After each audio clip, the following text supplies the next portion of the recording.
You hear me? Hello? Can you hear me? Yeah, it seems all the like I was in a crypto thing and then it stopped thing and like typing and I was like, wait. I checked my internet. I was like, did I just go offline?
What's up, everybody? This is Jem. I am here joined by Eyes. We've received word that there are some issues on Discord.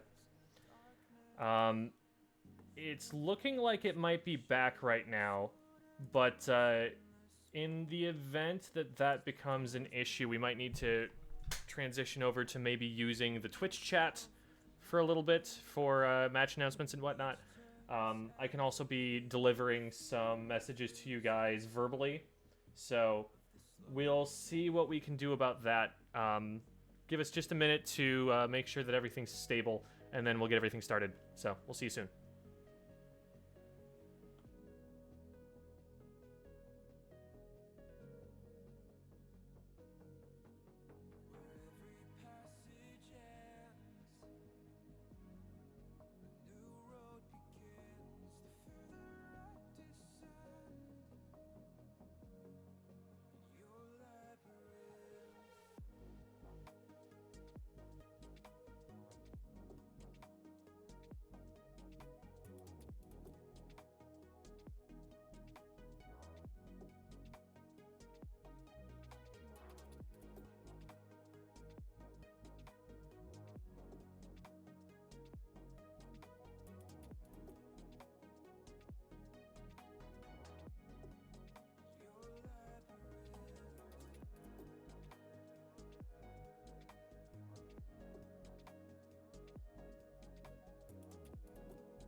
What's up, everybody? It does look like Discord has stabilized, so we are going to kick things off here in just a moment. Make sure that you are all checking your Discord notifications in particular to make sure that you don't miss any match announcements from our TO Synchrony. You can go in there and see we've got all of the matches announced right now. Looks like first up we'll have Ike Stan versus Platinum Black Sun on stream, so I think they might have a different tag. Platinum Black Sun. Yeah, they're in the bracket as Ray, so that's who that'll be. But welcome, everybody. I am Jem, and I am joined here by Eyes. I think I'm joined here by Eyes. We'll take care of that and get Eyes back on here in just a second, but Eyes will be with us here as well. How is it going, Beacons of Boston? Good to have you all here.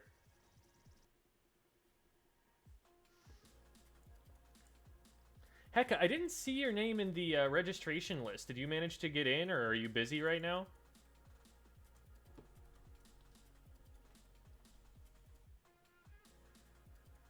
Didn't enter, okay. I was worried that you missed it or something, but... Alright. So this is going to be Ray versus Ike Stan that we're going to get up on stream first. If you guys still haven't seen, the ID and password are in announcements on the Discord. You'll be able to find us from there.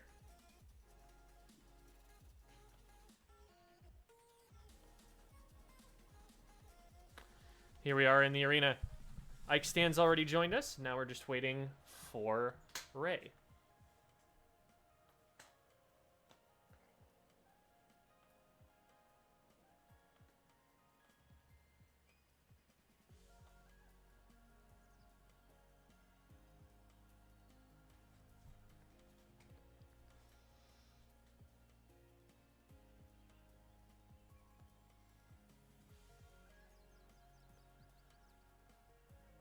All right, glad you made it. All right. So let's see, what did the final bracket end up looking like? How big was that? We've got 1, 2, 3, 4, 5, 6, 7, 8, 9, 10, 11 entrants here. Solid number of players. Won't be some good Smash Bros, but it'll be nice because it won't be like super duper long either. Should be able to get to the good stuff in a good amount of time. Alrighty.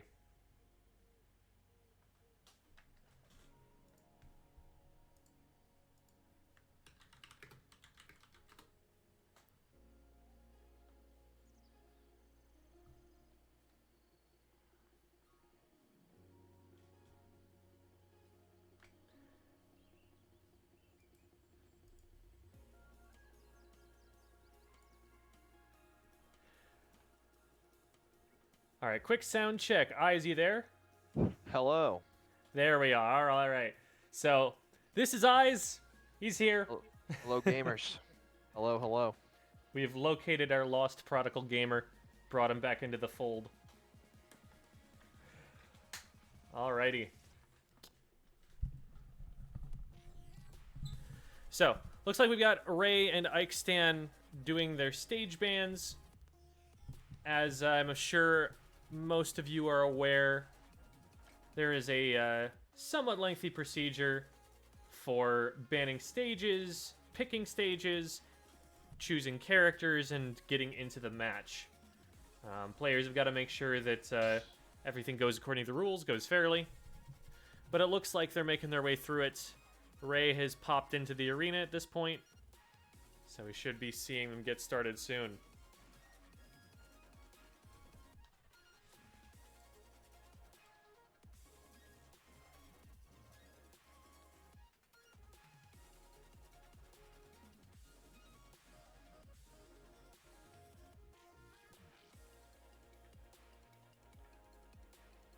Alright, there we go. And now Eyes should actually be able to see. Alright, what we've learned is that if they have the character as their profile, they never use it. So there will be no Kirby, and there will be no Steve. That is a bold claim, because I have definitely seen the opposite be the case. It's always the eternal question of these events. Is this going to be a Kirby? Is this going to be a Steve? Their tag says Ike Stan, so I don't know. You gotta wonder. Major question. Will I be correct? Stay tuned.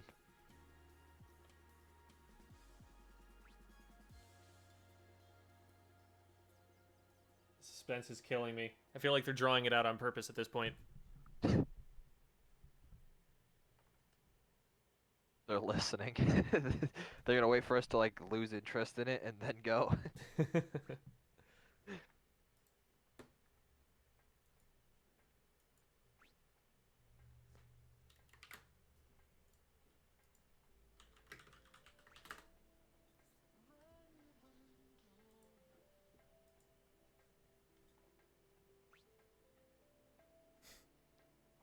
Please change teams. Ike stands. Ike stands got all these fighting words, and then Ray's just like, change the teams, change the rules, ring's not full. All right, here we go. Yep, we're completely different characters from anything that they're either their tags or their profile pictures would suggest. So we've got a male Wii Fit, and we've got a fancy snake. All right, I was correct. Here we go. just straight into it. 30%. Winners round 1 here, getting started.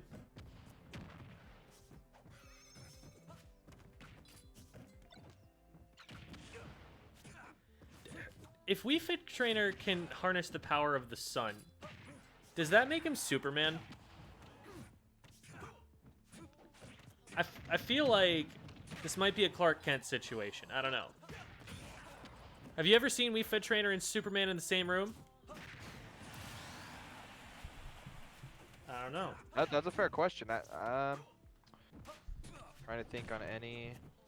I've never seen a Nintendo event or anything where they happen to be in the same room, so not possible. Maybe at a Comic-Con. We'd have to go and ask some Comic-Con organizers, see if they've seen it. All right. So Ray a little bit behind here. Ike Stan was able to come up with the first stock there. Now Ray is going to play it extremely safe, just try and stay on the other end of the stage and throw things. Ooh, runs in, gets an up tilt that I'm surprised does not KO. Got the false. Gets out there. Ooh, beautiful. The last kick of the combo. Yeah, Ray no slouch here. Going out there for a very risky edge guard and making it work. Nice shield parry there.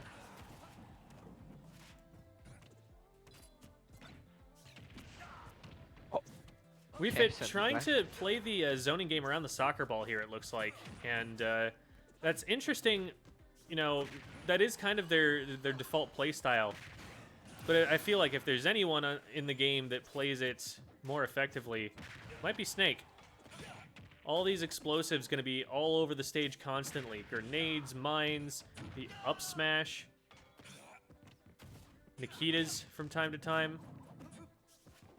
But Ike Stan making it work, has gotten a good 35% lead. Still on their second stock. Once again, putting the pressure on for Ray to go in and get this stock from him. As long as Snake can survive in this game, definitely at a bit of a disadvantage at this point. Let's see if that Nikita can find its mark here. Not quite able to make it happen. Ooh, and actually gets hit on the way back up. That might... Ooh, that was really close.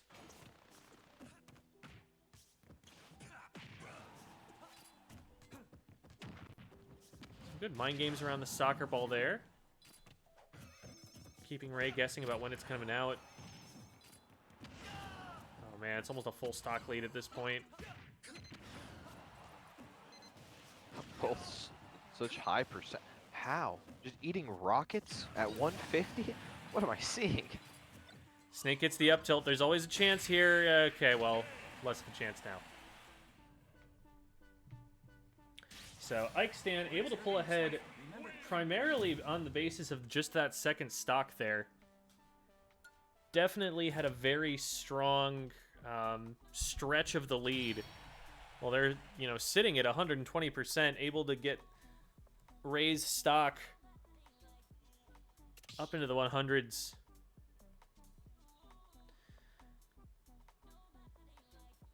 Seemed like Ray was having a lot more success when they were able to play the zoning game and didn't have to approach. They could afford to take a couple hits from the soccer ball and whatnot. But once they started having to go in, it became a problem.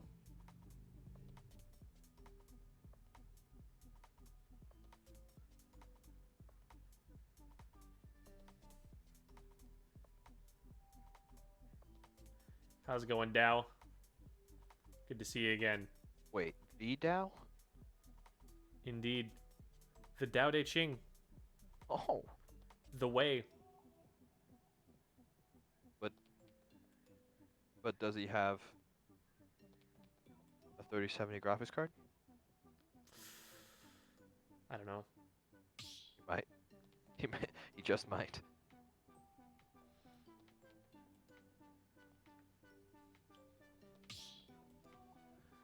All right, let's see if we see any character switches coming out. Let's really go for it, says Ike Stan. Maybe that enthusiasm is what got them through that first round. Or maybe it was their game skill. One or the other. Same exact characters. Not even switching up the colors, they're committed.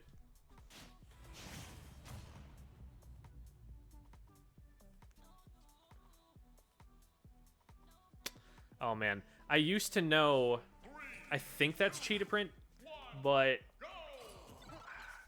there's a difference in the pattern for like jaguars versus cheetahs versus leopards. It's subtle, but it's there, and I used to be able to tell them apart. But now I can't tell you whether that's accurate or not. Maybe the game is lying to us. I'm unable to reveal the truth.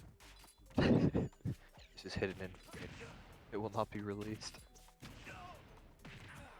Snake is, after all, a master deceiver, a spy on the international scale. He could probably kill you with his bare hands if you doubted the veracity of his clothing. I just want to know where he keeps all the grenades. Actually, maybe I don't. Yeah, I feel like that there could be answers to that question that threaten us on an existential level. You have to rethink life. But, another strong start here from Ike. Almost creating a full stock lead here. Has hardly taken any damage taking the stock.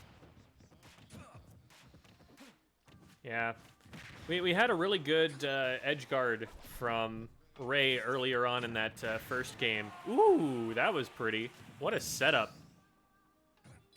It's a very safe edge guard for him to go for, and if he does get the read that he's looking for on the roll in, just absolutely bodies his opponent there. Accidentally blows himself up, though. Luckily, not enough to KO him, but very close at this point. At this point, I feel like if he takes a C4 anywhere on the level of the stage or above, he's probably KO'd. So he's got to be really careful about when he blows that up. Wii Fit does get to power up with the with the breathing there, which means that they've got a bit of a damage boost during that time. That's something that Snake is gonna have to play very safely around, especially at a high percent like this one. Gets the same exact setup. Oh no, Ike Stan falling for the same thing twice here, and all of a sudden is behind after having that huge lead on the first stock. Cleans it up, and then dash dances to assert dominance.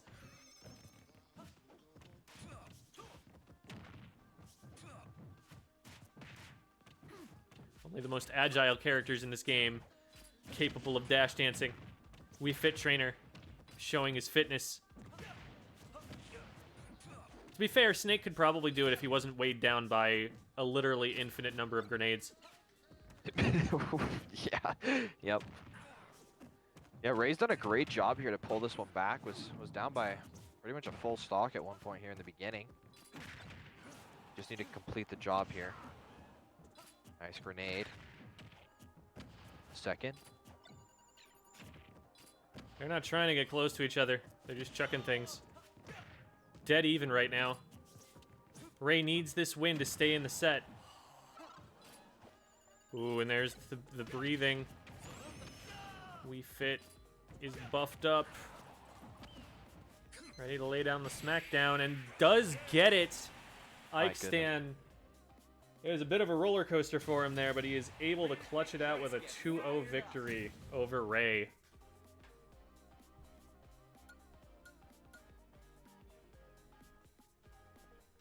All right.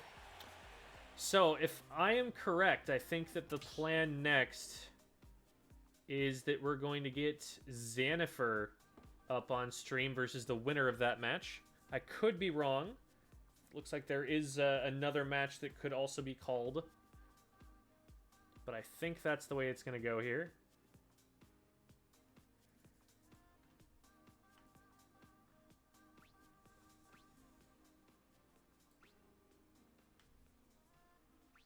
Ray says grrr, and Ike Stan says dunktastic.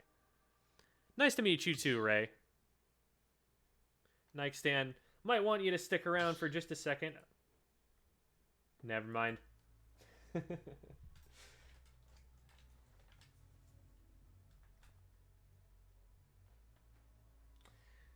And now for a few beautiful images, fleeting images maybe, but beautiful nonetheless, of our Lord and Savior Bobby Beacon. When you're troubled by the waves of life, just look out for the lighthouse at the top of the hill that beckons you. And also maybe scares a child or two. We've got, I think... Oh, never mind. We don't have that match announced just yet. Oh, it looks like it will be Xanifer versus Ike Stan because the other match that we could have run has already gone. There we go. There's Xanifer versus Ike Stan being announced. So, Ike Stan, we're going to see again, the Wii Fit trainer that took out the snake. And then Xanifer, a perennial favorite of the UMass Boston events. I believe has won at least one of the previous tournaments, if not multiple.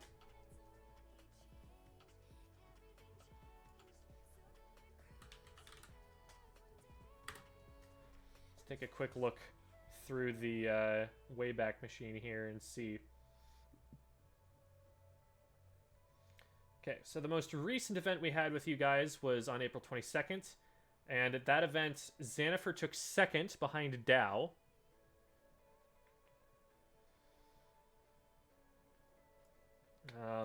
It was a close one, actually. Xanifer taking set one of Grand Finals after coming through the losers bracket.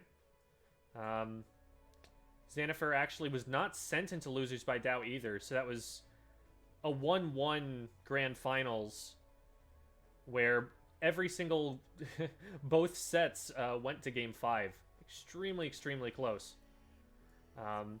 So Dow and Xanifer, the two favorites most likely going into this tournament.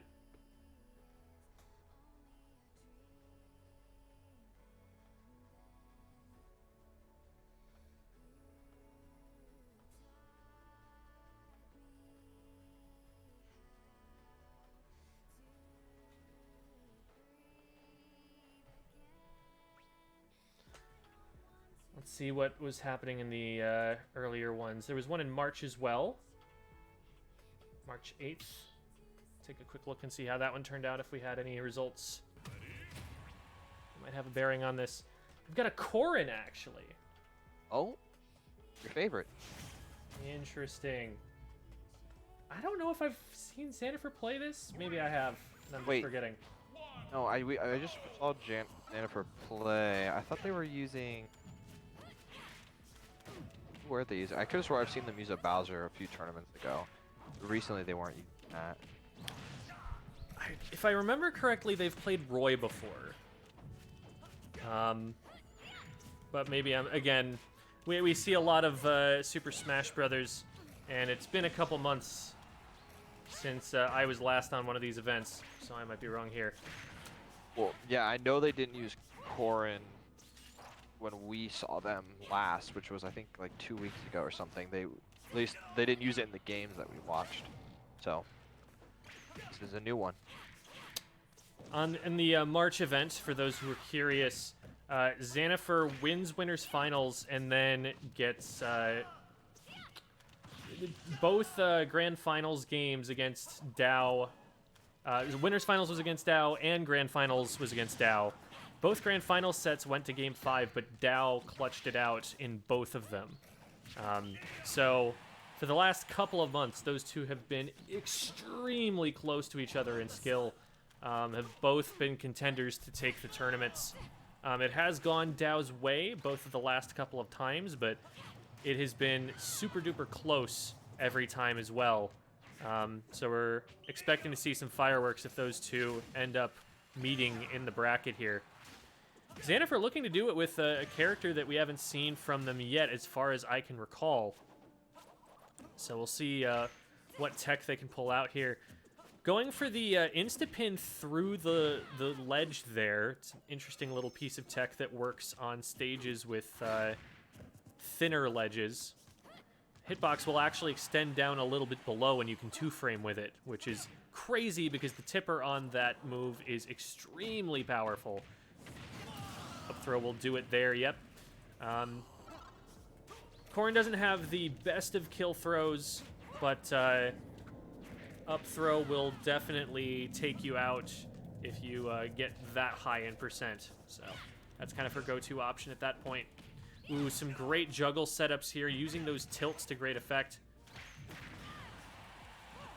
Her down tilt is a great option for running up. She's not the fastest character in the game, but if you can get that spacing, it's a great party starter. And the up tilt is really solid for the knockback that it gives. Usually follows up into some kind of aerial.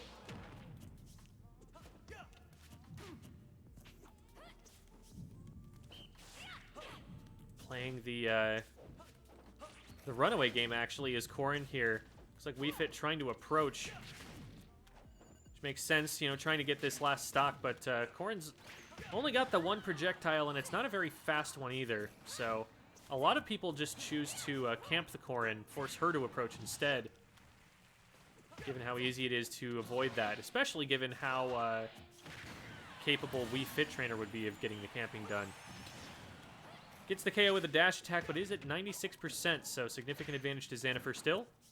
Ooh, goes for the pin off stage. Really risky option there. Able to get in with the ledge grab invincibility. Xanafer's okay, but takes a bit of damage off the top of that. Can't get too complacent here. Ooh, there is the power of that pin. Not actually opting for the two-frame there, just going off stage with it. There's that down tilt, up tilt combo. Ooh. I almost wonder if Xanafer has played this character in Smash 4 a little bit because, yikes.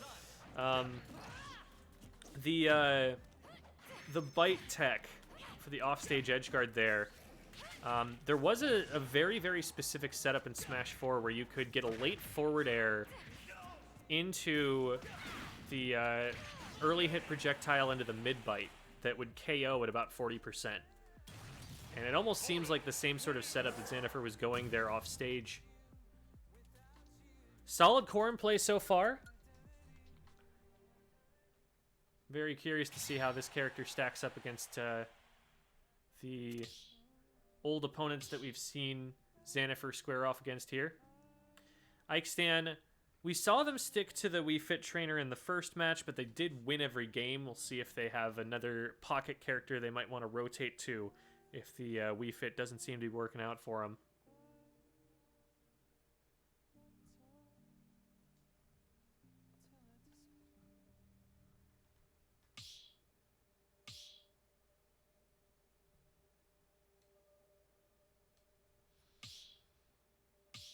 Curious to see what adaptations Ike Stan comes out with.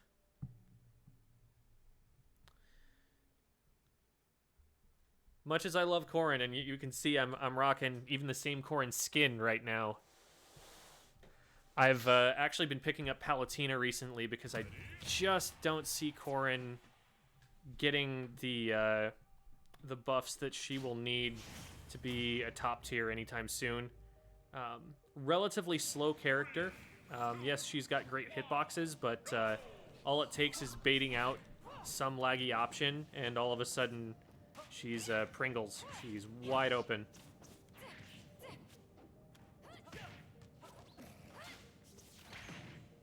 Oof. Good back air spacing comes in, and it's a really great idea by Xanafer to be using aerials to combat the soccer ball. because with the disjointed hitboxes that you've got on Corrin's sword, you're going to be able to knock that soccer ball back at Ike-Stan.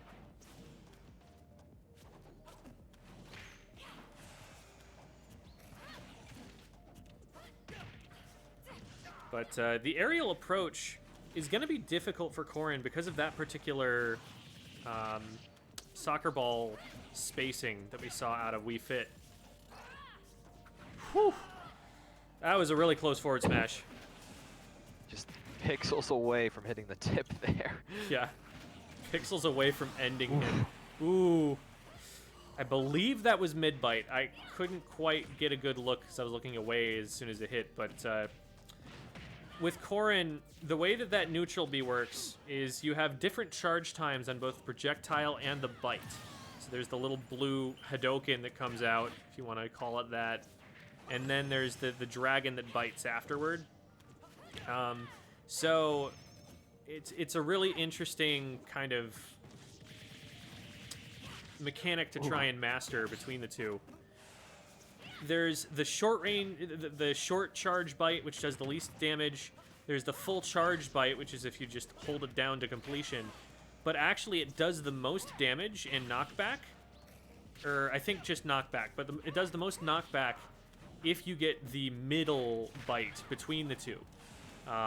Which I think is really smart because it's actually the most difficult timing to hit.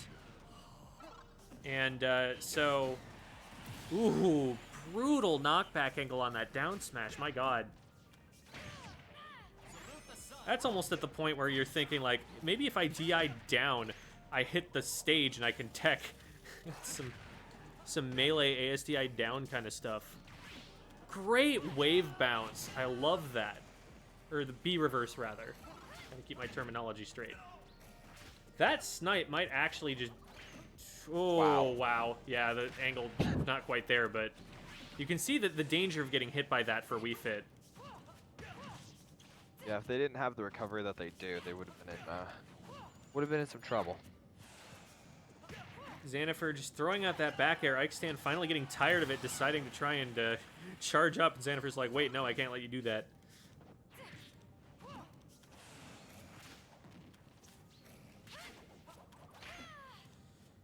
Ike-Stan with a definite advantage right now, but Xanafer plays his cards right. He could make his way back into this. That's good damage right there. Oh, that's huge! And Xanafer has just completely nullified that advantage that Ike-Stan had. See if Ike-Stan can keep his cool here. Sees the smash attack, knows that that's not gonna work. Goes out there for the down air and doesn't find it. I respect the heck out of it, though. Oh, lucky the dash attack doesn't catch him there. Go ahead. Has done such a great job to pull this one back. It's down by like 60, 70%. Now at 86, it's anyone's, but... I'm impressed at Ike-Stan's composure here, because he almost lost his entire lead and then just kind of got it back. Oh, but he's got to stop getting hit by those. It's only a matter of time before the KO option gets hit, but Ike-Stan able to clutch up and keep that advantage there. So here we are sitting in a Game 3 situation now.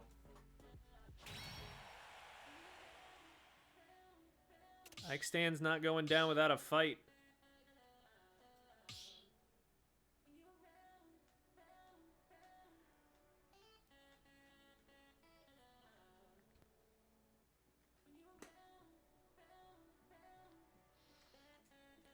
Yeah, I think Ike-Stan is figuring out that that patient play there is proving to be a challenge for Corrin.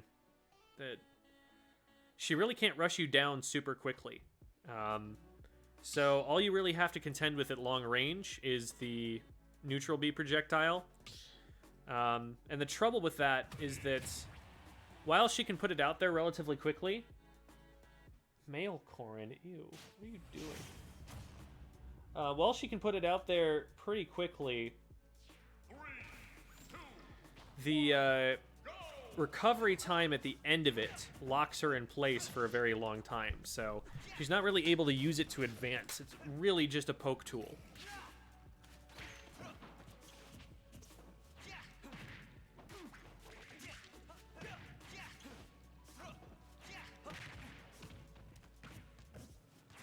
I love the soccer ball mix-up timing mix-ups that we're seeing out of Ike Stand here. Very carefully choosing which attacks he's going to hit the soccer ball with.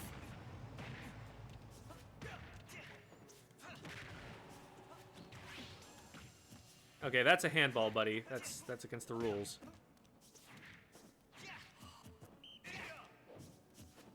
There are no rules in Smash to the death. Fart in your opponent's face if you have to. Whatever's needed.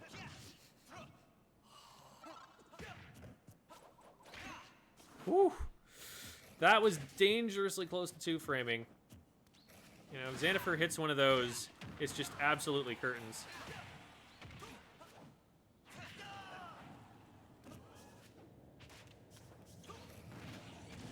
Ooh. Wow. Wow. So that right there is you combo the projectile into the bite because the projectile stuns. And Built different. Built different. you can see on the second attempt he actually missed it because the bite was just a weak bite. But it's a really interesting move. I think it's the only projectile in the game that really works like that, where there's a second move packaged in with it, and you time the both of them on the same input.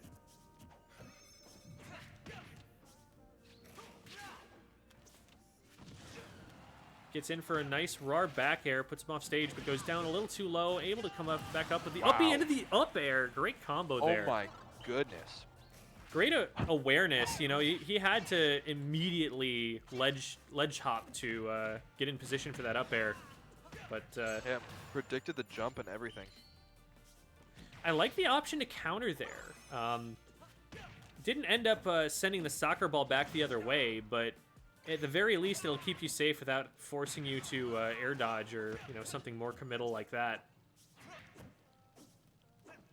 It's a lot easier to time than something like a forward air or a neutral air.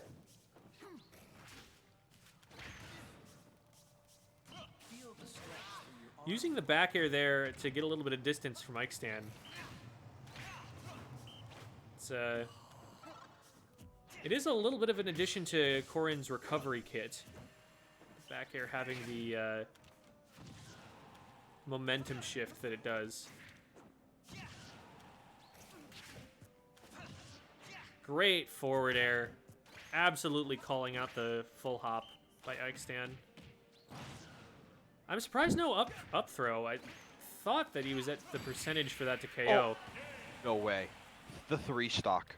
Beautiful mix-up by Xanafer. Wow. What a turnaround, Xanafer. Mm-hmm. I mean, those were 2 close games, and then Xanafer's like, how about a 3 stock, huh? Making sure to secure that position in winners semifinals. So we're going to see in bracket, I don't know which one we're going to see on stream, but we're going to have Xanafer versus Froggy in winners semifinals. And then we got the winner of Dow and Elium versus Cloud Clout. I think the favorite there probably Dow, just based on the seeding, but you never know in a Smash tournament.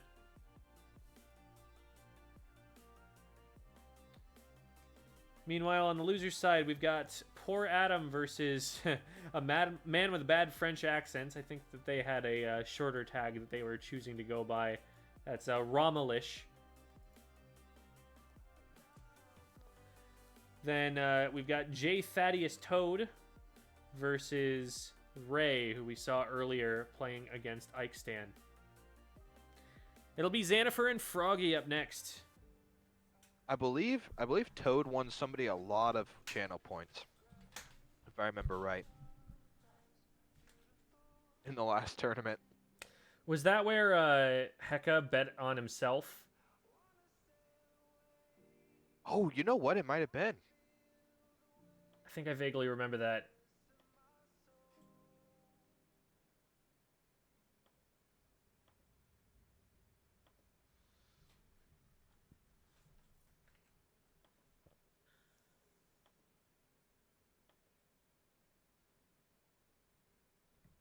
we've run so many tournaments with them that it's so hard to remember which tournament was what anymore. Yeah, definitely. I'm trying to remember. Was that the one in April or the one in March? I know it was recent. Yeah, it's definitely more recent. All right.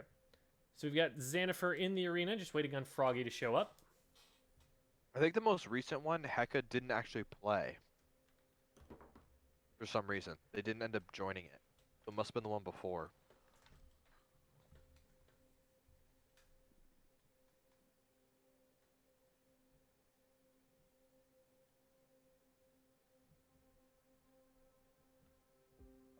So just waiting on Froggy. Details of the arena, Froggy, are in the Discord, so you can run off and grab those when you get the opportunity.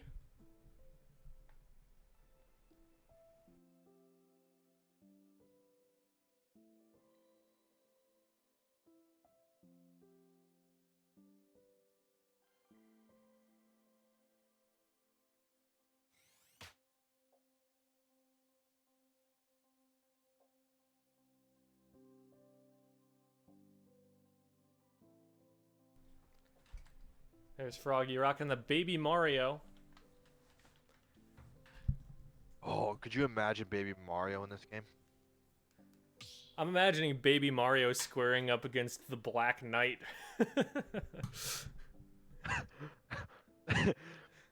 Oh my. Little Yo, pulls out a hammer, hits him with a cartoon bonk sound effect. yo, it would be so. Oh, what could be Baby Mario's like unique thing that they do? Like cry and they slip. They do have a combat moveset actually from Mario and Luigi Partners in Time. Oh, really? Mm-hmm. Shoutouts to that game, by the way. It's a DS game. It was a basically direct sequel to Superstar Saga. Here we go. We've got a Roy versus the Corrin that we've seen before here. Thankfully, going back to the correct Corrin skin. 3, 2, 1, go!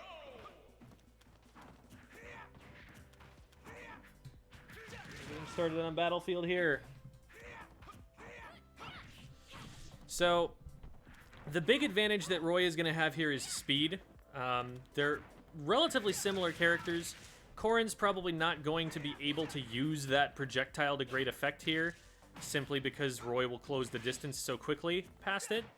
Yep. So, they're kind of on even footing in terms of their spacing game. Corrin might have some slightly better disjoints and some stronger smash attacks and things like that, but Roy gonna be able to stuff a lot of her options here, so I feel like this is gonna be a challenging matchup for Xanifer. See what he can pull together. He's going about as I expected off the jump here. Corrin forced into the corner. Froggy taking away all of Xanifer's space. He really kind of has to get a party starter. He has to get a big opening and get a juggle off. That might be it. Not able to follow up any further. Ooh, but gets the forward smash. Oh, wow. Oh, Oh, yeah. just missed it. Now going for the pin, great idea, because if you get the tipper there, that just KOs, but wasn't able to get the timing there, and Roy makes it back, gets the KO first. Oh, wow. Very brave of Xanifer to double jump back into that. If that nair doesn't hit, he's in a lot of trouble. There's the grab. Just going to back throw, try and go for the edge guard, but doesn't respect the up B here.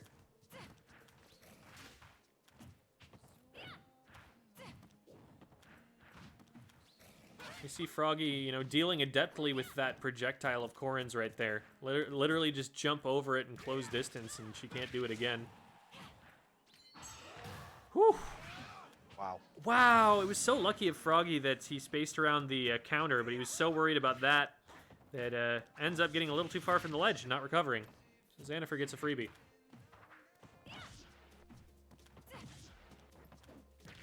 I love the little interrupts there from Xanifer. You know, and a lot of these cases, is getting a good read, just not quite executing all the time. Ooh, goes for a grab, and Froggy gonna punish the heck out of that. Threatening a back air here, which is a very dangerous option for Roy to make contact with. Forward air knocks her off. It's almost max reach for the recovery here. Another attack like that, Corrin might be done for. Oh no, the shield break. No way! The Did that ledge cancel? What? Because Corrin definitely, I think maybe she bounced on the ledge and then Xanafer was able to air steer to ledge off of the bounce or something. I don't know. That was weird. I don't know that tech myself, but... Whew! That's threatening on Froggy's shield, but not going to take it out.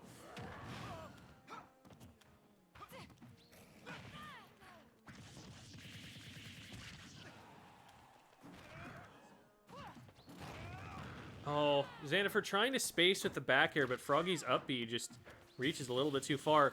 Ooh, catches him with the... Oh my goodness.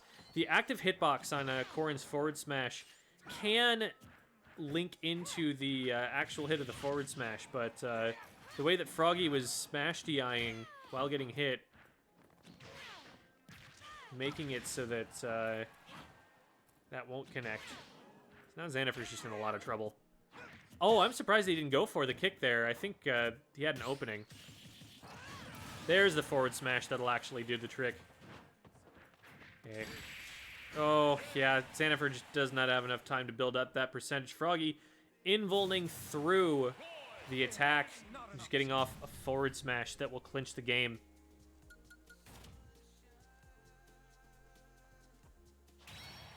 So we predicted that was gonna be a difficult one for Xanafer to win, just based on the character matchup there. Would not be surprised to see a character switch, but Xanafer stuck to his guns on the last set. We'll see if he decides to do the same against Froggy.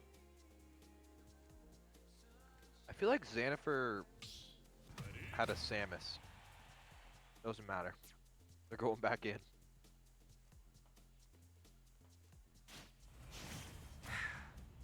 Back to the male Corrin again. I just can't get behind it, man. 3, 2, 1. I'll grab you, and I'll throw you. It's not exactly Corrin's MO, but I don't know. Maybe it's a mind game. Does go for a grab right off the bat, so I don't know. Maybe it was a calling your shot mind game.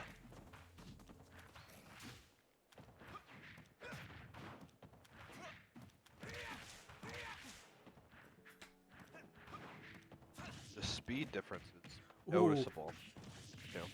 Definitely. There's a beautiful drag down forward air from Xanafer there to get the grab. Unfortunately, doesn't quite land the counter. Froggy able to scoop at a good angle so that it misses and capitalizes on that position to get the stock. Great down tilt. Oh, Xanafer comes down with a neutral air there, and I bet they meant to. They can keep that juggle going, but... Froggy holding their nerves there with the shield. Eats both hits.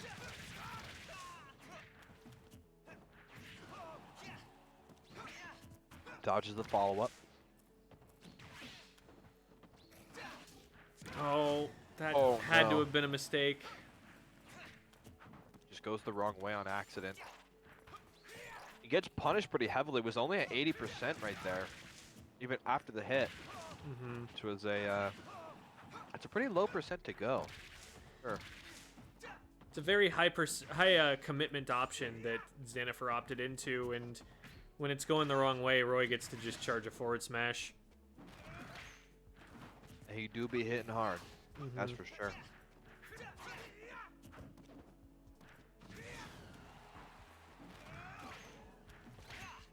Yeah, Corrin does have her hard-hitting moves, but Roy's are easier to connect with because of the speed. So Xanafer in position here to potentially drop into losers before getting a chance to play against Dow.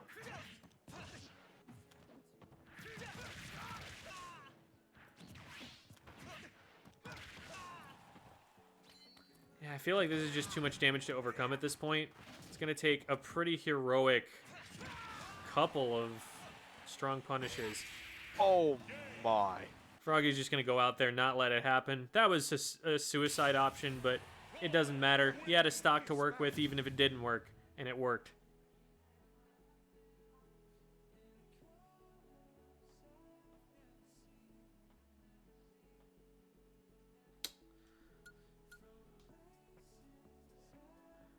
So, Froggy able to take the set versus Xanifer, which I believe is an upset in the seeding. Up next, I would assume we're going to have the other side of Winners Semis. That is, in fact, exactly what's happening. It's going to be Elium versus Cloud. Elium actually taking out Dow. So neither of those two players that we were predicting that were going to be up there actually making it into Winners Semis.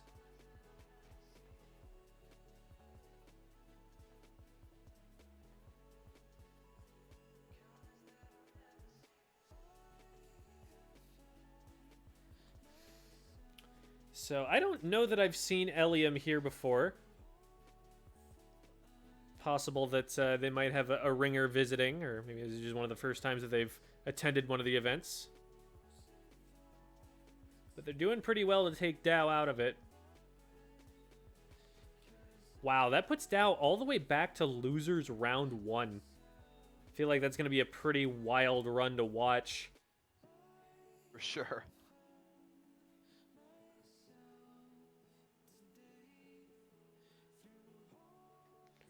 So Dow now going to have a match versus Scoops May Cry. After Scoops May Cry drops in round 1 to Poor Adam.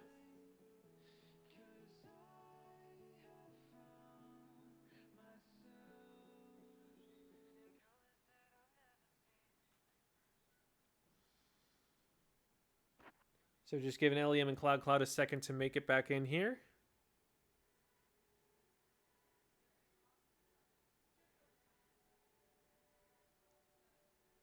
John Ski says, Froggy, more like Poggy. Ban him. Ban him right now. We love to see the support. Maybe not so much the pun, but the support is good. We like to support, but maybe leave the jokes to the dads. I don't know. Maybe do it better. I don't know. just be excellent next time. No. Do we actually have any dads here though? I don't know. I don't know if we can really claim full dadhood. You own a cat, you're a dad. Fair. I am a cat dad. I do have the authority on this. I guess I'm technically both a dog and cat dad. Because I have one of each. Ugh. I am twice the dad you are? Is that how that works? And if I have a kid, am I 3 times the dad? Hang on. I feel like if there is a kid in the equation, we need to reconsider the scoring system. Yeah, it needs to be binary at that point, yeah, you know? Yeah, not an equal split between all 3. One time a friend of mine showed me a Facebook page, which is like, I forget exactly what it is, but it's something about like appreciating hot cat dads or something. And it's basically just purely a channel for dudes with cats to post thirst trap pics and for people to swoon over them. That's literally the entire purpose of the page. Living their best life. Living their best life.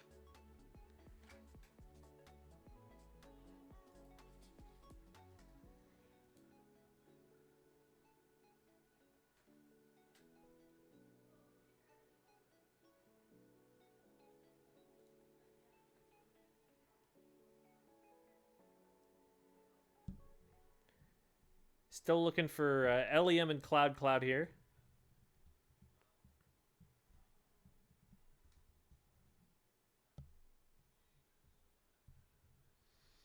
Trying to remember, does Cloud actually play Cloud? Cloud? I don't think so. I don't remember there being a cloud.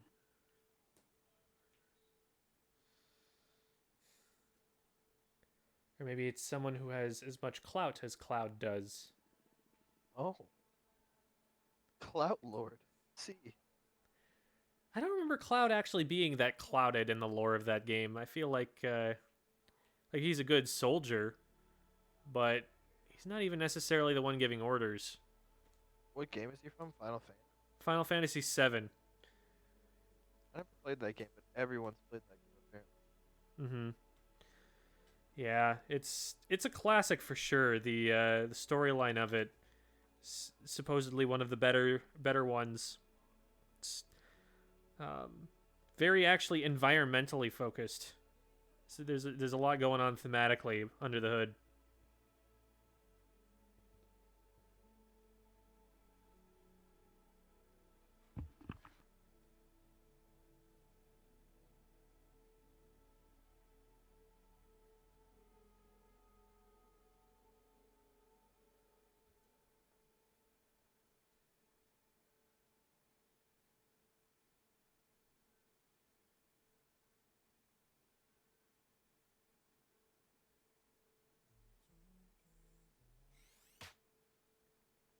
All right, we got Matt.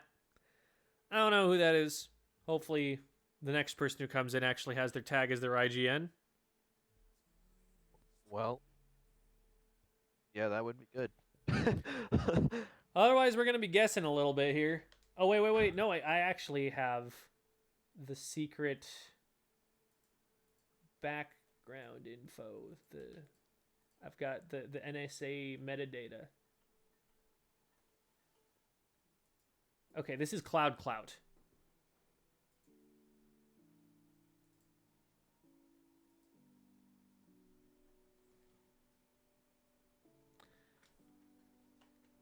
So we've got a classic Link as the avatar here.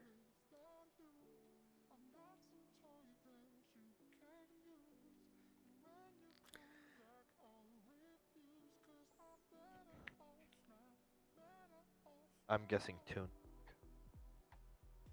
If there is a link. I don't know why. I just feel it. I'm guessing a non-Link character. Bowser?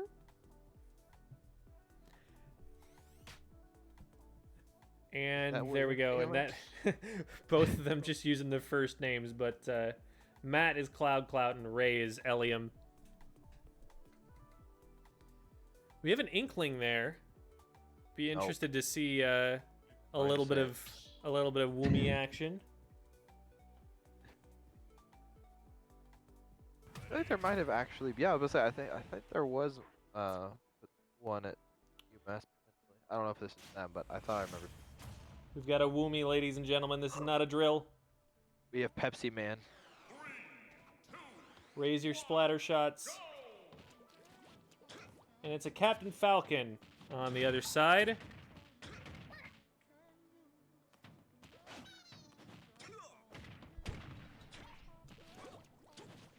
Both very zoomy characters. They run around really fast, try and space their aerials and combo starters off of that movement. We saw very early on, even in the launch tournament at E3, people already picking up on the incredible movement, the initial dash of the Inkling. It was Cosmos who was showing that off.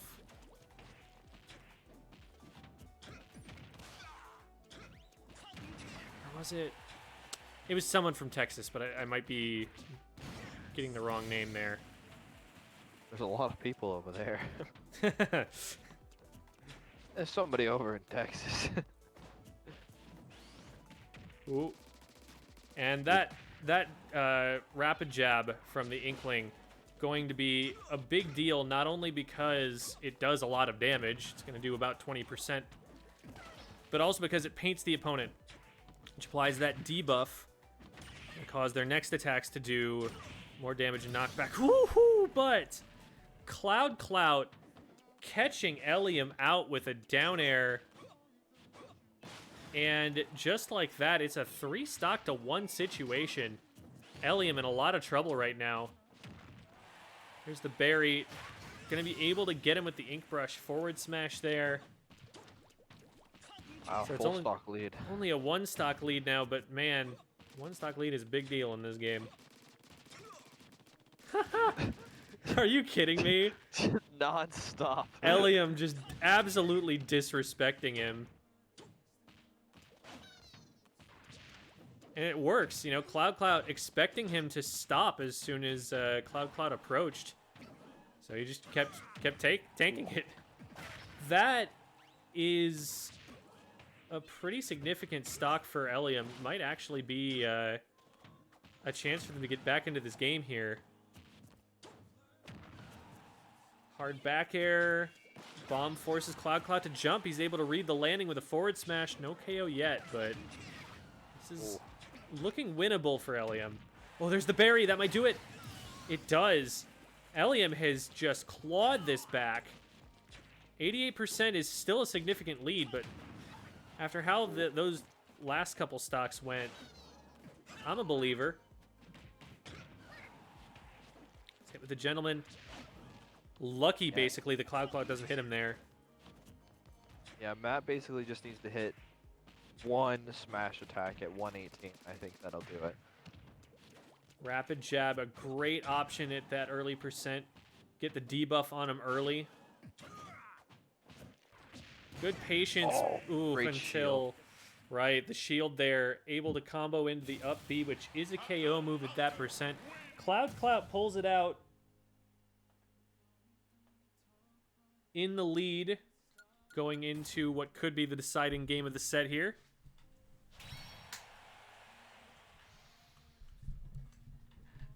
Elium, though, looking like he's got it figured out a little bit more. Maybe it woke him up a little bit to be behind by that much.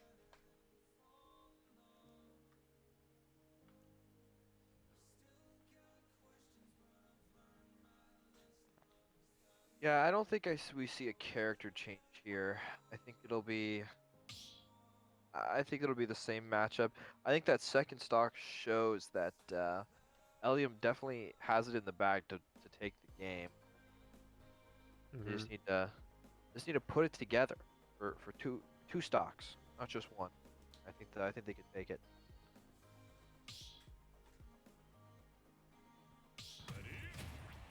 There it is. Same characters, same everything. See what stage they end up counterpicking to here. Pokemon Stadium.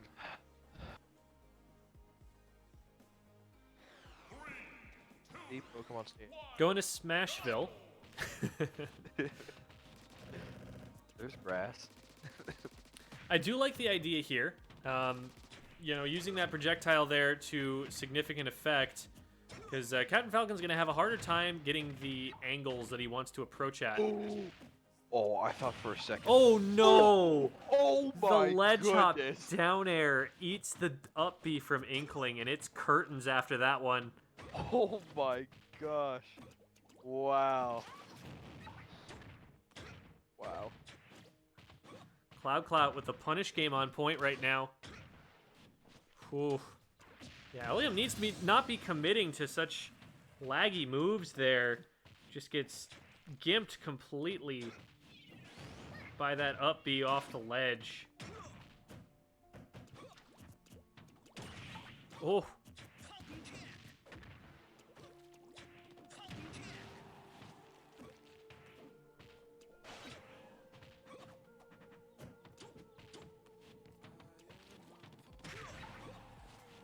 Great movement there by Cloud to get the back air in around the splatter shot. Ooh. Oh my goodness. Yeah, Elium just not respecting the edge guard at all that entire game. A 117 3-stock. Wow. Every single stock was an edge guard. Every single stock was Cloud going out there, reading the movement option, and just putting a hitbox in the way. That was actually crazy.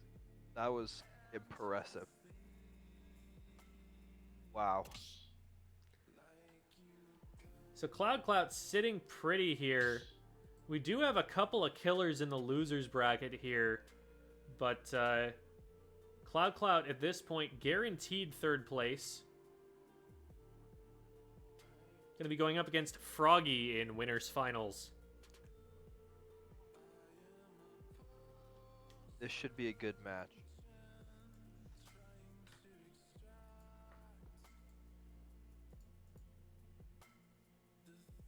It'll be interesting because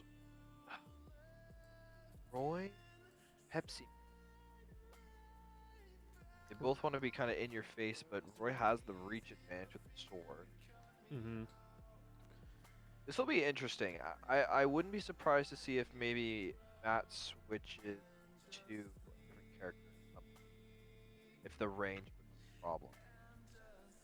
I could see that happen. Oh, wow. This just in. Dow is out. Dow is out in losers round 1 to Scoops May Cry. Scoops was good. When they were in the last one. They were a good player. Wait, who'd they lose to? Scoops lost round 1. Scoops went out to poor Adam, who got taken out by Froggy. Oh, okay. Poor Adam currently in losers round 2 playing against Ike Stan.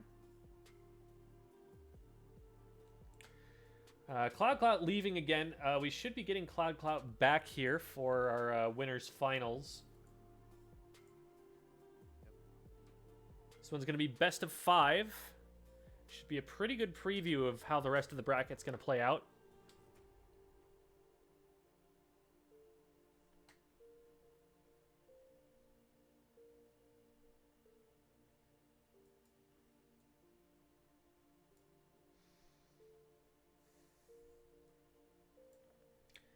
So our top 8 for this event, going to be Cloud, Froggy, Elium, and Xanifer, both of them waiting in losers quarterfinals right now. And then Ike Stan versus Poor Adam, winner plays Elium. J Thaddeus Toad versus Scoops May Cry, winner plays Xanifer.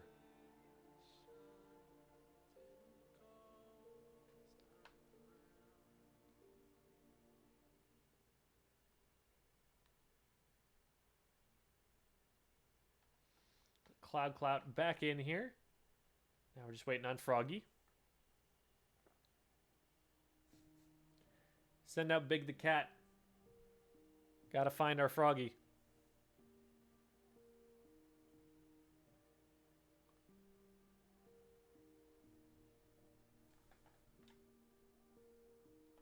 Here. Well, if Bobby B can illuminate the area to help the search.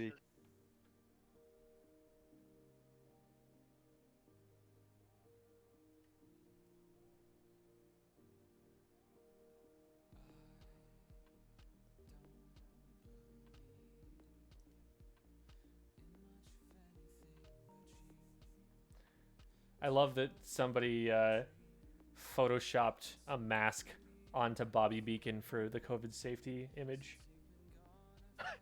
They didn't just hand knit a custom mask for Bobby Beacon. They just edited it on. To be fair, it is a cartoon image of it, but I'm just imagining, having that be a part of my job. All I'm saying is you're sleeping, you wake up, Bobby Beacon right in front of you. I'm a little scared. Not gonna lie. To be fair, I feel like the same goes for literally anyone. That's true. That kid running right there, I wake up, I'm like, who's this kid? Yeah. I'm terrified. Why is there a child in here? What is going on? How did you get here? Where are your parents? Parents are just downstairs. It's like, why are there people in my home?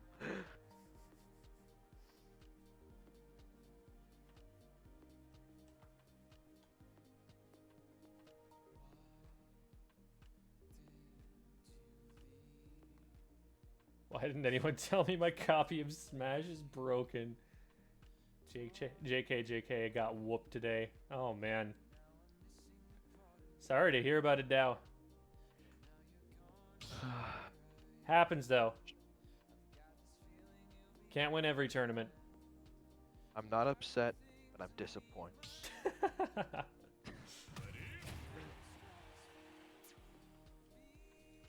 All right, here we go. Looking like the exact matchup that we were expecting. Roy versus Captain Falcon. Another speedy one. I was curious to see, actually, if any of the Roy players were going to be interested in switching up to Mithra. Oh. All right. Great start from Cloud there. Not able to find the knee, though. The knee probably would have done it there. Roy, a very poor recovery, one of his big flaws as a character. And so Cloud gets the right setup out there, hits that, even the weak knee could potentially KO at a very low percent.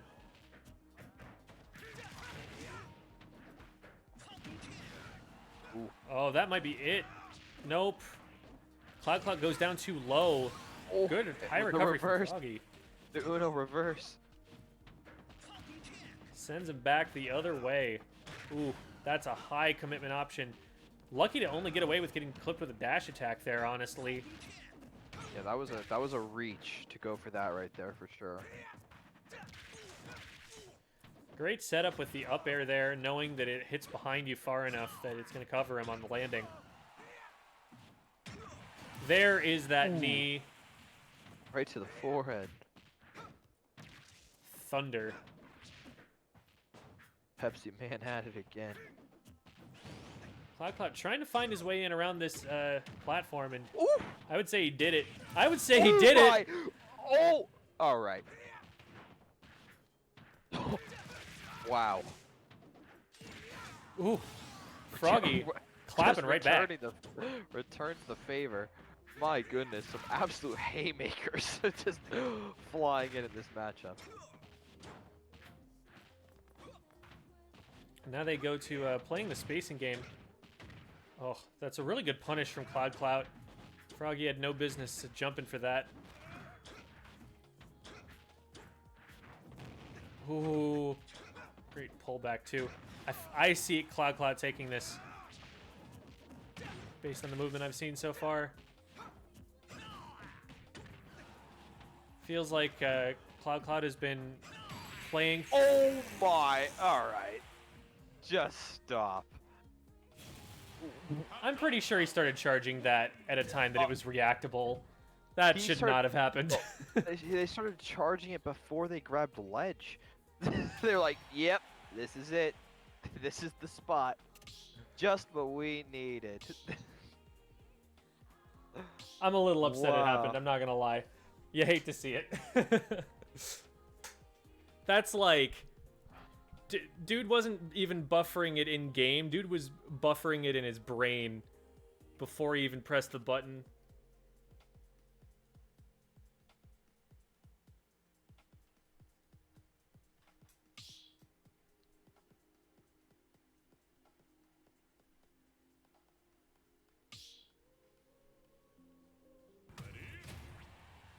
All right, same matchup here. We need to see a little bit more successful reactive play coming out of Froggy. Cloud has had the correct reactions a lot of the time here, and Froggy has gotten tripped up a little bit by having too much of a game plan planned out ahead of time and overcommitting.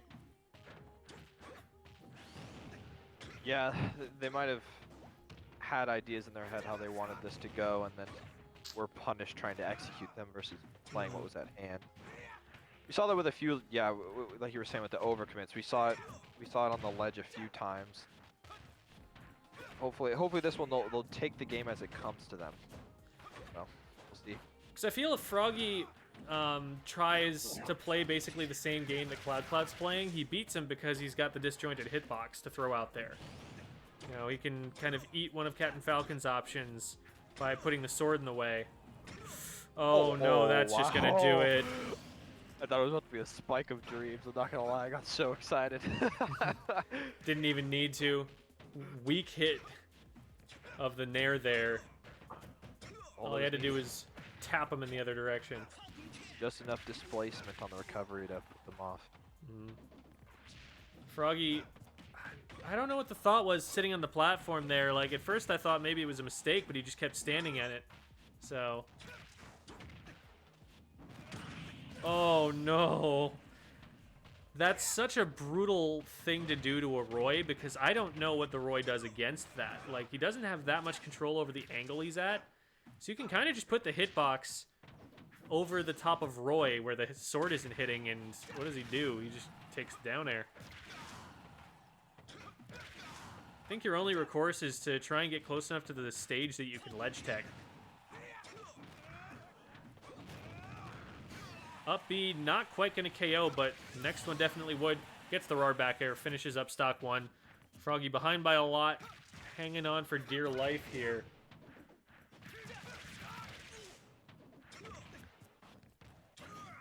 And, like, I like it when he's playing like that, when he's waiting for Cloud to approach and then punishing it.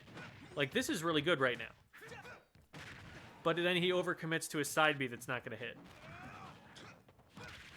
He's got to be throwing out options he can kind of leave, that he can recover from in time. Oh, that's... Okay. That was a good stock. A few slip-ups here and there, but Froggy definitely playing the game plan better now. Ooh, that... Is it too little too late, though? This is really good so far. This is exactly what he needs to be doing. Yep, needs to keep them on ledge. Oh, that's well done, though, from Matt. To break that. Cloud overcommitting a little bit here. Yeah, it doesn't really need to. I mean, has a great percentage lead. Can just feel this one out. Got caught again with the reach there. Just trying to finish it up, but sometimes you swing one too many times. Oh, see, still. Oh. You should just hold ledge here. Okay. Froggy in good position. And all of a sudden, this is anyone's game. That looks scary. Yo, let's go, Froggy. My. Wow. Wow. Matt just absolutely punished for trying to end the game earlier than it needed to be. My goodness. Wow. Wow.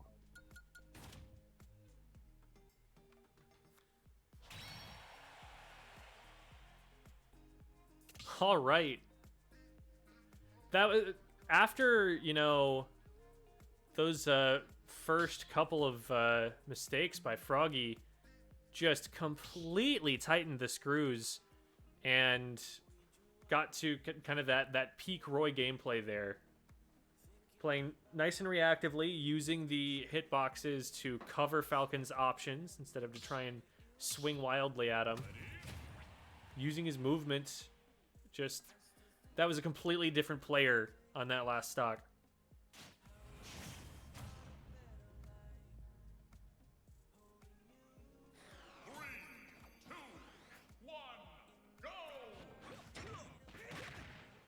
Great start from Cloud here.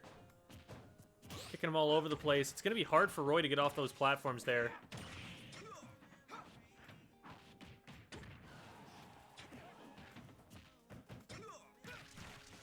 Great nair out of shield. Oh, that's a huge combo starter, too. Grab out of shield.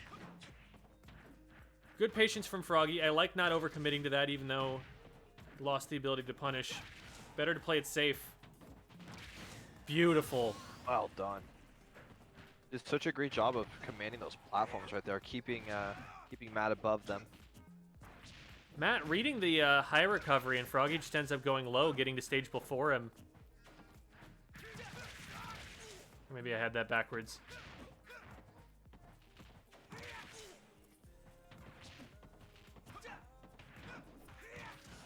Great play from Froggy here. He's covering every single option now. He's not just swinging wildly. He's saying, okay, he can go here, here, and here. How can I cover all of those? Has to recover high and is actually able to make it work, but gets Falcon kicked on the back end. Up B comes out in time. That'll do it. Cloud doing a great job reading the shield and coming out with an option out of dash that will beat it.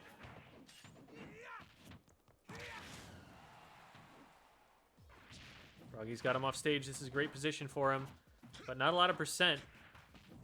He's able to tack on with that. Ooh, overcommits to the side B. He's off stage. It's always a little bit of a nail biter whenever that Roy goes off stage.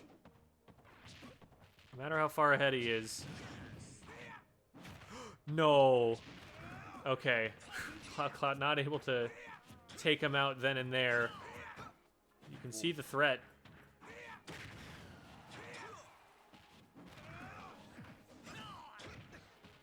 Great interrupt with the up air. Matt's just kind of throwing out the hits right now.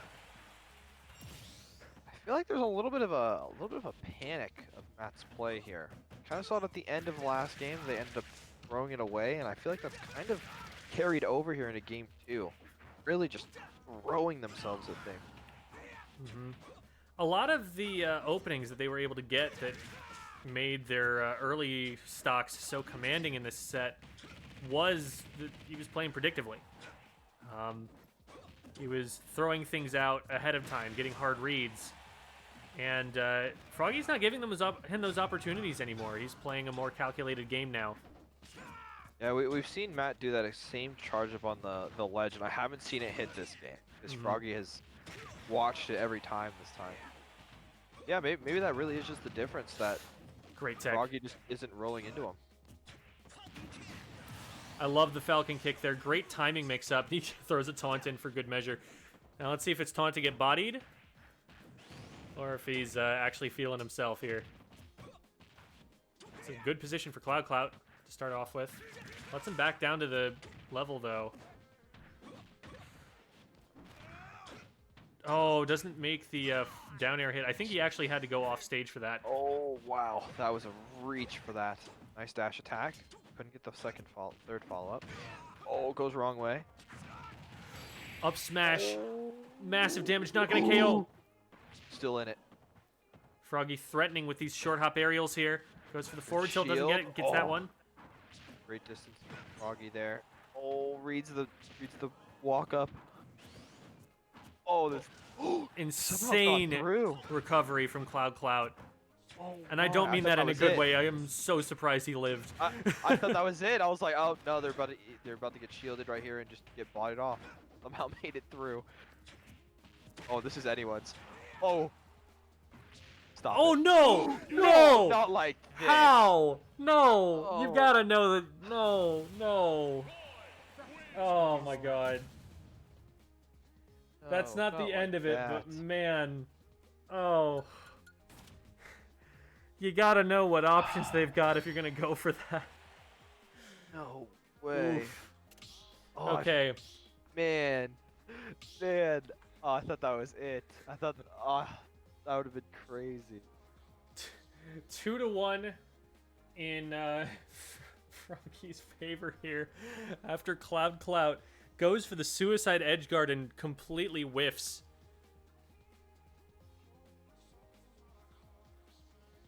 This is a best of 5, so it's not over yet.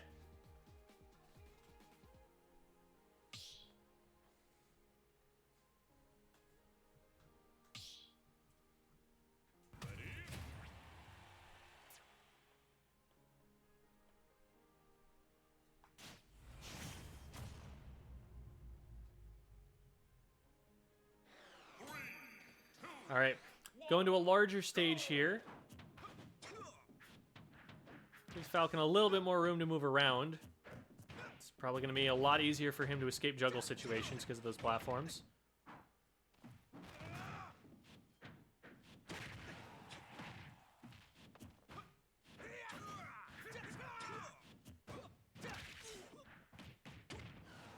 I like how Cloud has been playing this so far, despite the fact that it hasn't quite worked out for him. Oh, man. Beautiful play by Froggy there. Interrupts everything that Cloud's trying to do. Wow! That was explosive. Just picked into pieces from every angle. He's teleporting around him Dragon Ball Z style. But can Cloud turn the favor here without taking on too much? Gets the up B through the shield. Froggy has been getting caught by that a lot, shielding and getting up B'd for it. That is a KO option for Captain Falcon. It's a command grab, so you gotta respect it. Oh, Froggy with the insane edgeguard there. No way Captain Falcon makes it back from that. Back airs him for good measure. That was completely unnecessary. Honestly, a little disrespectful. already wasn't gonna make it. It was like, let me just help you out real quick. Let me just send you to the moon, Doge style. All right, there's one. One pulled back. Needs a crazy combo here without taking on too much, frankly. They even want a chance of taking this to game 5. I was expecting the down air there, honestly. I don't think he makes it back from that, but would have been a statement.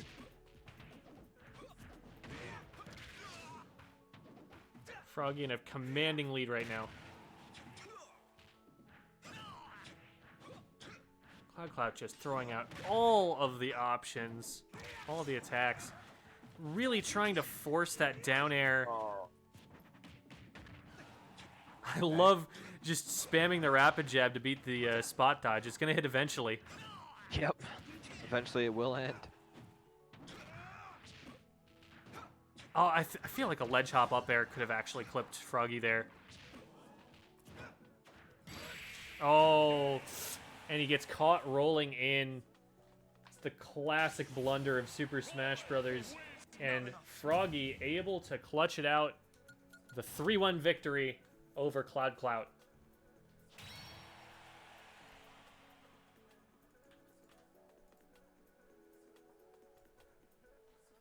All right.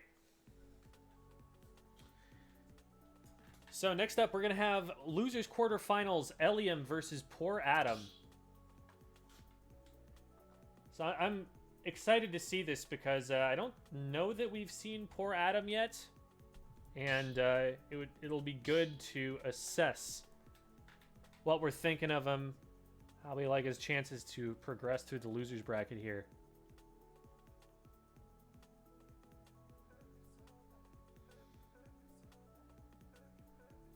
Roy kind of clean, I agree.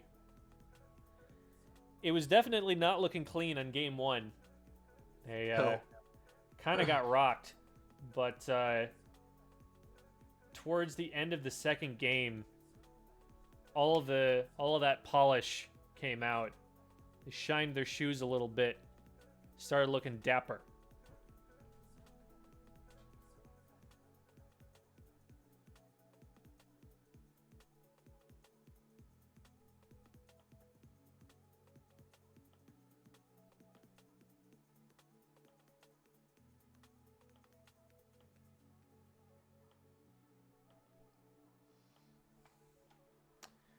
So that puts Froggy at a guaranteed 2nd place.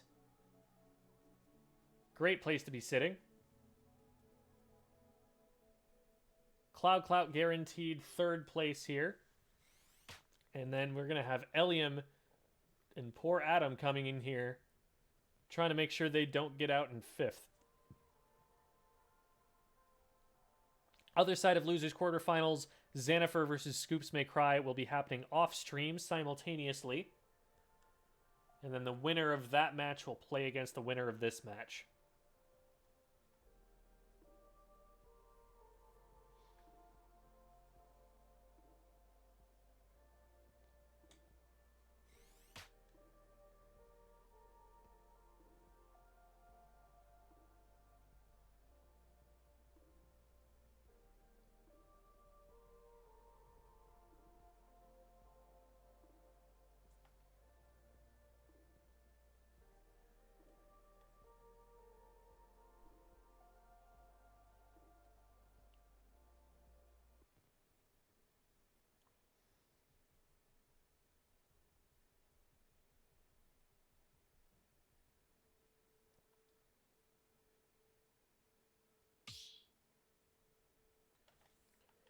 Looking like Adam's ready. We're not sure what character Adam plays just yet. That's why they're sitting on the Bayonetta. Actually, not first in alphabetical order. It's interesting that the default is still set to her instead of Banjo and Kazooie. The program we're using, Smash Ultimate Scoreboard by at Detective SSBU. Awesome tool. Highly recommend going and checking it out, maybe supporting the creator. They've been not only providing this, but updating it with each new character that gets added so that we don't have to. It's very cool of them. Very, very cash money of them to do. Because it's a project that they, you know, started probably years ago at this point. All right, poor Adam playing the Palutena. So we got both of my mains on display here today. You gotta love it. And so far, it has not been touched. Nope, spoke too soon. Palutena, Commentator's curse. a very fast, evasive character. She is very tall, but in terms of her horizontal profile, she can play right up to the edge of your range there. And she has really, really fast movement, both in the air and on the ground. She can use to play evasively and bait some attacks out. Can't roll through that, though. Shielding definitely the better option against the roller there. She's going to want to play the spacing game either by zoning with projectiles on the ground or by using her aerials. Forward air, a phenomenal zoning tool. Neutral air can be a good combo starter. Combos into itself. Can also carry people up onto platforms or down into other attacks. And at higher percents, it can be a KO option too. And then the back air, a little bit shorter range, but the beautiful thing about it is that she uses her shield, and it works as a shield. If you hit the shield and just the shield, she's invincible there. If you somehow manage to just hit the shield. It is a significant advantage to have, even though it's not, you know, absolutely busted. It's not like a counter or anything. But good damage built up there by poor Adam, but Eliam's still getting the better of him for now.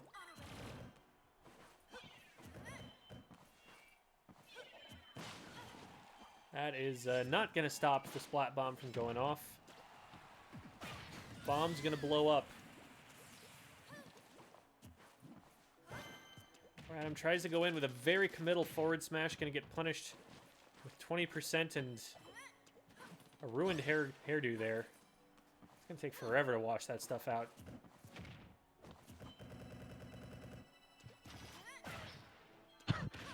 just held it. Ooh, walks into that. Mashes out in time to not get forward smashed, but poor Adam in a lot of trouble right now. Down more than a full stock at this point. He's been having a lot of trouble getting damage since that first stock. Ooh. Oh. Classic. Bury and smash. The reactions have not been on point after the first stock for poor Adam. I'd like to see him trying to focus a little bit more on his opponent and playing a little bit more reactively here. Because some of the options he's coming out with, he's swinging way behind where the Inkling is at that time. Might be a little bit of an adjustment to the latency as well. You know, being peer-to-peer, you're not even going to get consistent lag in this game. It's going to be different depending on who you're playing with.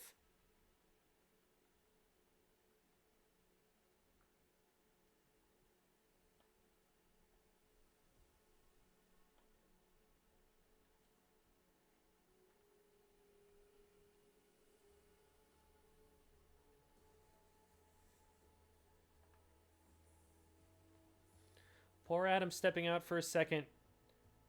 We might see a character switch here. I don't know. The Palutena definitely seemed pretty clean at first. I think they've got the technical ability on the character to make it work. I agree, actually. The start was strong. I mean, they tacked on 60% instantly and then fell flat for the rest of the stock. They definitely have the talent. Kind of slipped away there.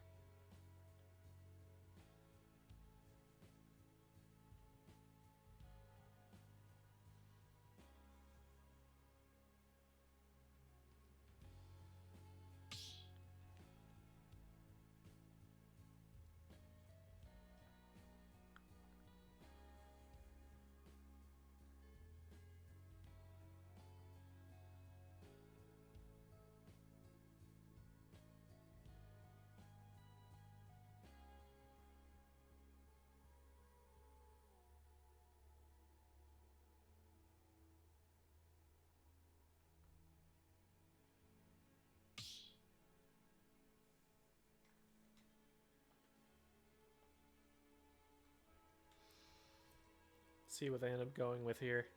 We've seen nothing but the Inkling so far from Elium, so I'm not anticipating that changing, especially after a win. And it's the Palutena again.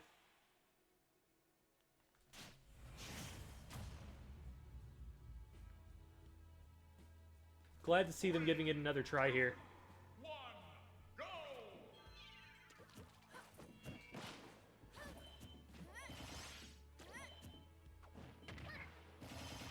I like these nairs jumping up around Inkling, daring her to get picked up into the multi-hit move.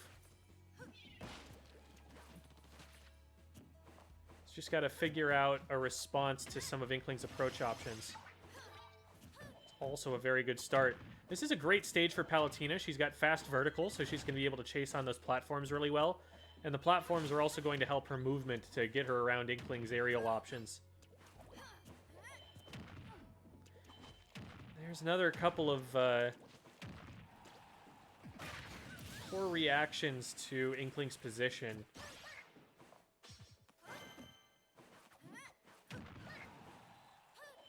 Oh, going off stage, trying to get the drag down. No way! Oh, no. Wow. Not like that. That's so unfortunate. In your heart, Literally. She's a goddess. Anyway. Able to take out the first stock. Great defense on the platform there. Able to get herself back to center stage. Or Adam getting some neutral airs going. Great dash attack. Elium just stuck on the defensive for now. It's not a huge punish. Only 30-something%. She needs to get a lot to come back in this. I like that option. Drop shield into jab.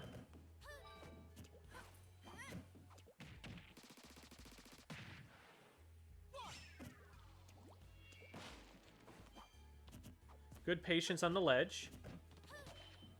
Just not quite finding these aerials. Maybe it's just that Inkling is a smaller character. Harder target to hit.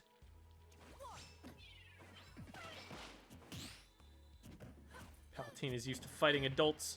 This child is too short. not used to beating the kids, apparently. That's a way to put it. Wait, is Inkling actually a kid?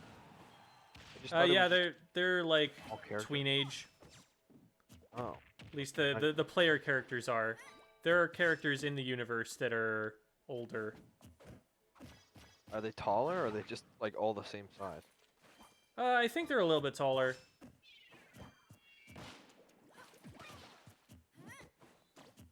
Not gonna lie, I thought Inkling was built this whole time. The more you know.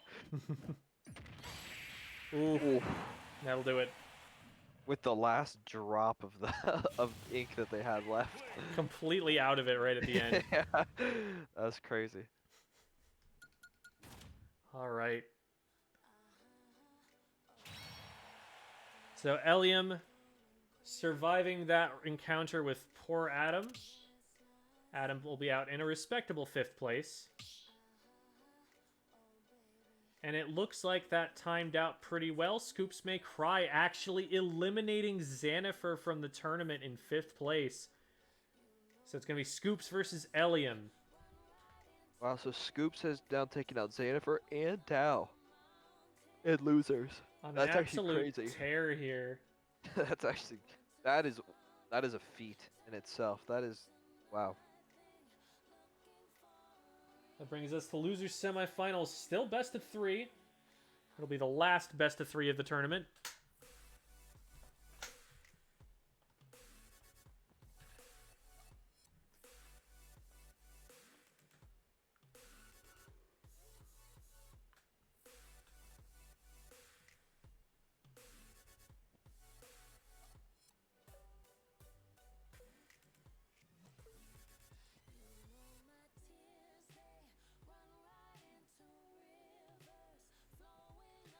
So we're getting the announcement for Scoops to show up on stream here. There it is. Should be here shortly now.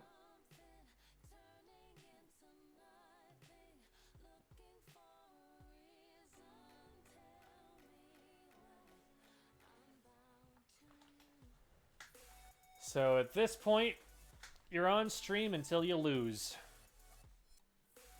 Dun, dun, dun. See how long everyone can stay on stream.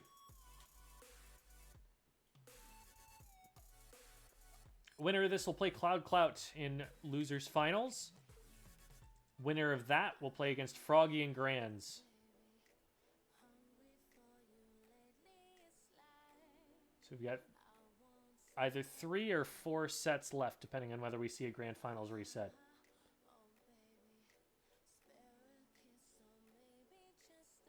Elium on the Inkling. Scoops, we have not seen their character yet. Cloud Clout playing Captain Falcon and Froggy playing Roy. Pretty much all the way through. No zoners.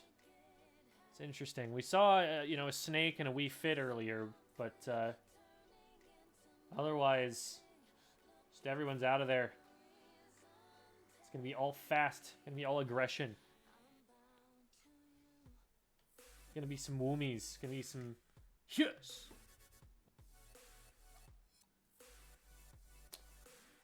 Scoops May Cry. The code is posted in announcements out there. Both the ID and the passwords. Just check Discord real quick.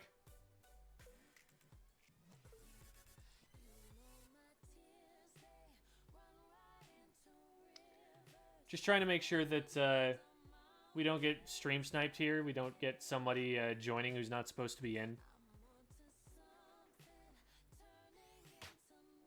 There they are. Scoops 5 Cry.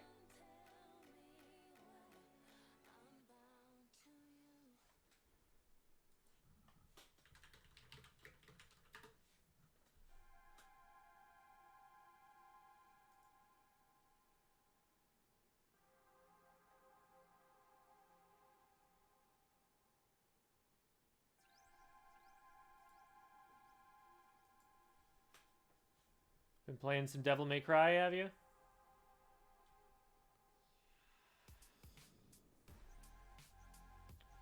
I started playing that game at one point, and I definitely see the appeal.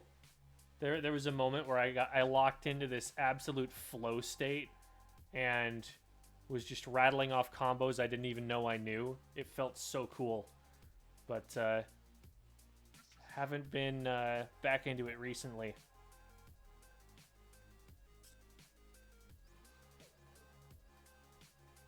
Can get up to a very, like, Dark Souls level of difficulty. Very... throw yourself at the boss for hours until you figure it out.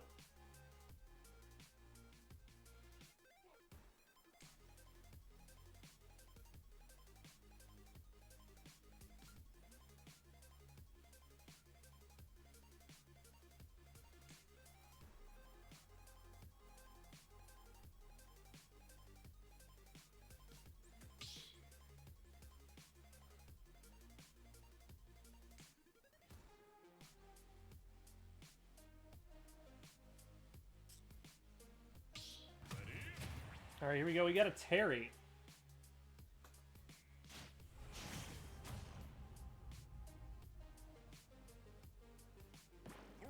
So, Terry, one of the slower characters, the slowest left in the tournament here, but has some really good guaranteed follow-ups off of something as simple as a jab. You can see there. You know, every time it's been a jab that has opened that sequence up, Terry's gotten 30% off it.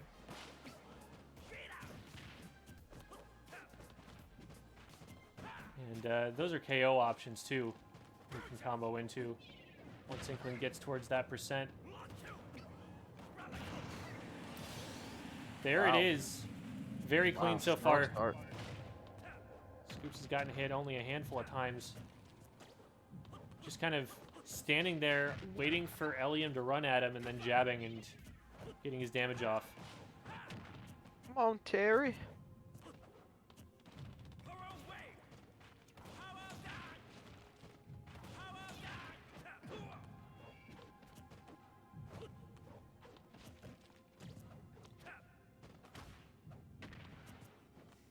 feel like if Elium starts picking up on this, Scoops is kind of, you know, being the slower character, you often have to act a little bit predictively. And if Elium can start picking up on the options that Scoops is throwing out there preemptively, might be able to find some more openings here. So far, though, has not been responding super well to the openings that have been presented to him. And to be fair, it's a little bit awkward with some of Inkling's hitboxes. You know, the aerials hit pretty hard, but they don't come out super fast, all of them. Might be able to get a nair off or something like that, but a forward air or a back air, they take some setup. So, might just be hard to put yourself in a position where you have the hitbox in the right place to punish something like these preemptive jabs or forward tilts. Scoops has like this weird pause in their game, like in their movement, where like suddenly like they'll be in your face, and then just pause. It's like it really throws off the consistency. Great timing mix-ups.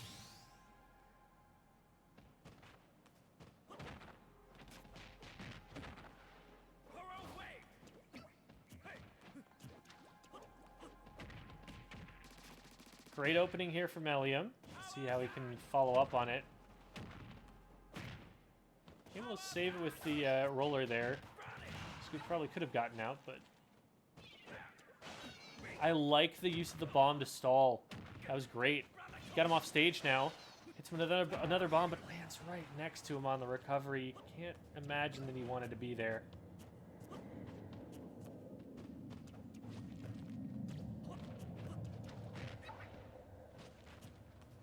Just approaching with the roller a lot, and Scoops has been all over that.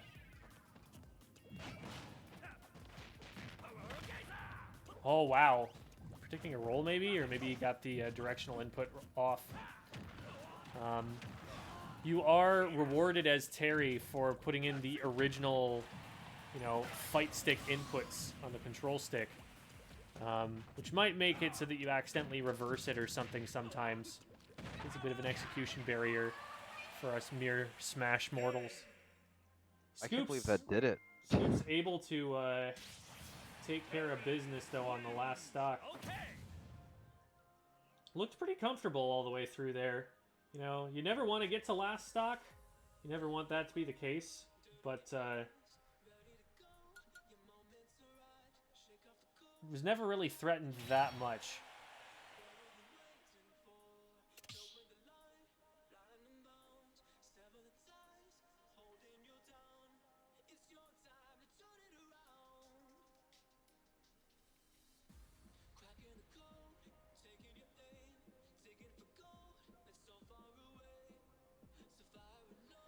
So Scoops, so far, being able to stuff the Inkling, stop Elium's approaches, and do an awful lot of damage when he catches Inkling out.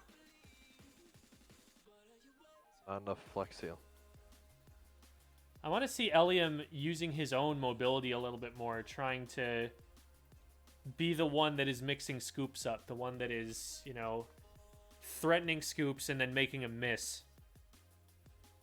Scoops is playing a very stationary game here.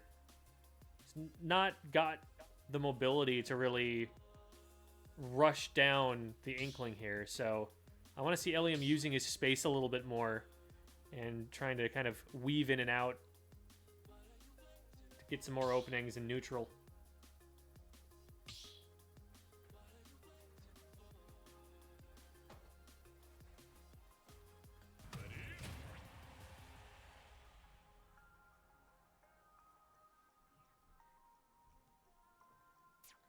All right, off we go.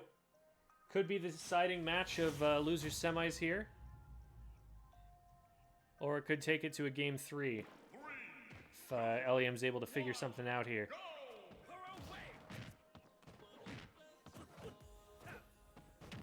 Great start for Scoops. Establishing firm center stage control.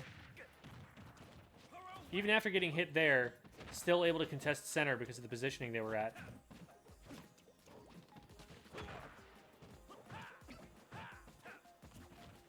Throwing out a whole bunch of nairs. Great dash attack. Oh, no follow-up from Eliam. Looked like that might be his way back in, but nope. Just trying to go for a forward smash. Needs something a little bit more clever than that. Catch this Terry out here. Oh, runs straight through him with the grab. That's so unfortunate. All right, I like the jab out of shield. Nice safe option here. Recovering some ink. He gets the berry, not going to be able to follow it up with a smash attack, though. Scoops is going to mash too fast for that. I think that's a suboptimal movement that he's trying to use to get the punish on the berry. I think he could be doing that a little faster.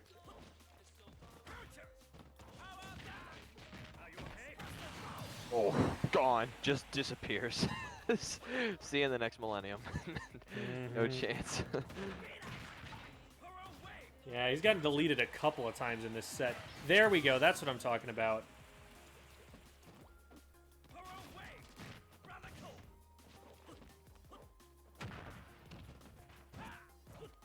Kind of looks like the Nickelodeon glue, but orange. Yeah. I mean, Nickelodeon did have that orange, like, kind of splat logo. Oh, they did. That's right. And then in their shows, it was always the green. The green but... slime, yeah.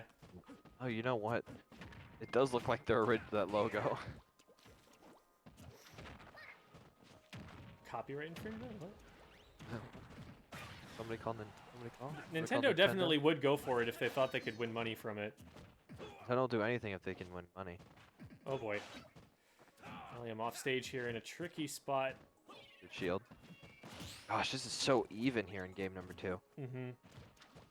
Literally 1%. Eliam is playing a bit safer.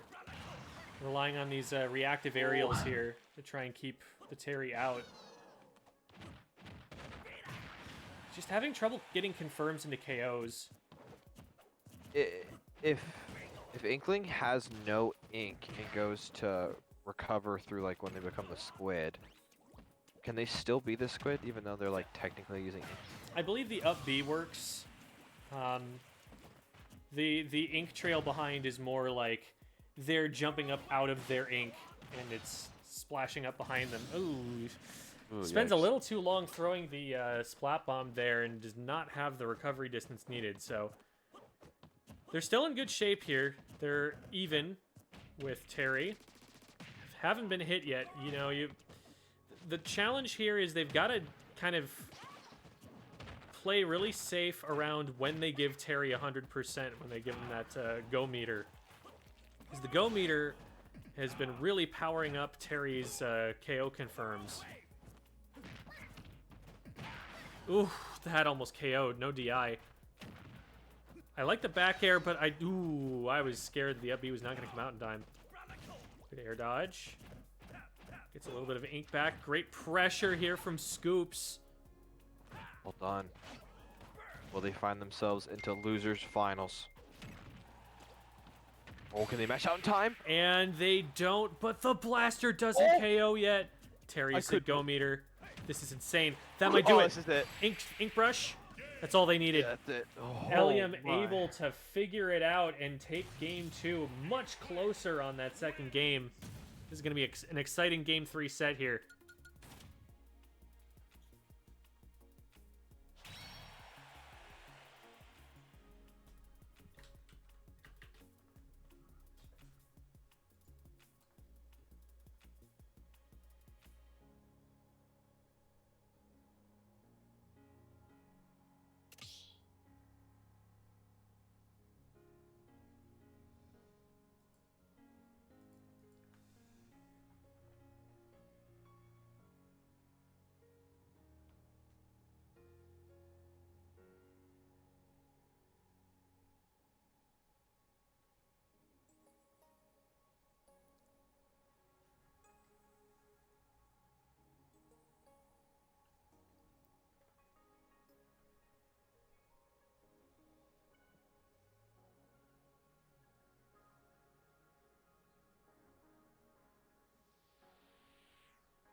Sitting there waiting for a second. Scoops gonna have the counter pick advantage on this deciding game 3 here.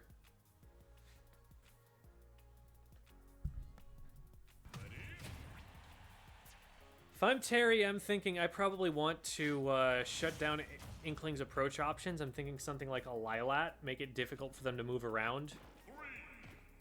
Not a bad option either. This worked pretty well for them, I think, early on.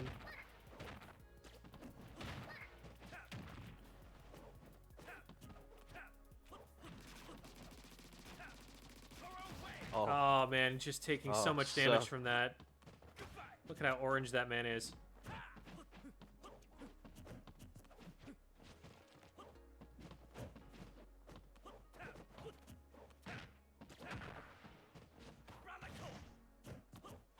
I like the bounce off the ledge there with the roller as a recovery mix-up.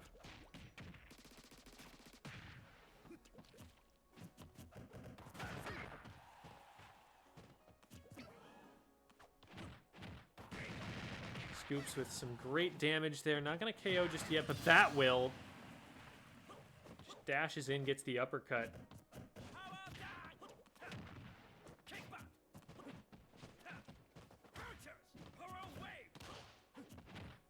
Not sure what the up smash was trying to hit there. I don't think there's a way that Terry runs into that in time. Maybe thought that Terry was going to be closer to him. Oh, that shield looking mighty small and the pressure's still on. Scoops standing right at the ledge. Goes out there for the edge guard. Not going to find it, but the forward smash just a little bit short. Ink Brush does have pretty low range as far as Splatoon weapons go.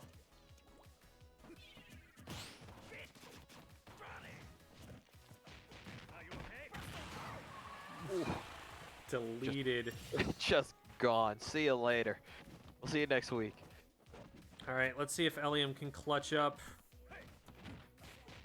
Ooh, that's not a great way to start it.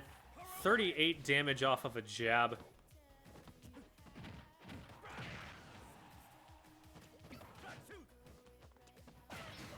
Oh, great roll onto the stage for the forward smash. Able to take that stock, but man, presenting the shield against Terry has been a risky endeavor so far. Terry absolutely morph suited right now. He's still painted up. Ooh, but that'll be good damage. Doesn't follow it up or anything. Scoop's doing such a great job of making it scary for Inkling to land. That gonna KO? Oh my goodness. Does Elium bring this back here? Oh. Scoops. That's exactly what they needed. Oh no, Scoops has got to stop getting buried like this. Oh. Huge. You can only let Inkling do that to you so many times before you're gonna lose ground. That was an aggressive one. Could have been punished for that. Just goes for it. Hits him off the ground. No reaction from Scoops. Painted hard. That's I mean, this is really scary for both players. You know, you're in a better position as Scoops, but you're also kind of losing your nerve because you've just gone down from a 3-stock to 1 lead. No ink for Ray. So it's a little bit. Barry. Oh man. Oh, This is getting sloppy. Lots of throwing, not a lot of hitting. Oh, they trade and nothing comes of it. Not just the berry. Oh my goodness, this is just all over the place. Oh, there's a berry. That's huge. No follow-up. And the dash attack does it. Oh my. Scoop could have lost it right there if they got hit on the berry and then hits the dash attack to win it right after. Jeez. Wow. Wow. My goodness. Scoops, man, take a second to get your heart rate down after that one. That was too close. That was... Wow. That was crazy. Oh my goodness. Wow. Extremely close there, but Elium will be exiting the tournament in 4th place. Next up, we're going to call Cloud Clout back. They've just been sitting since their winners finals set.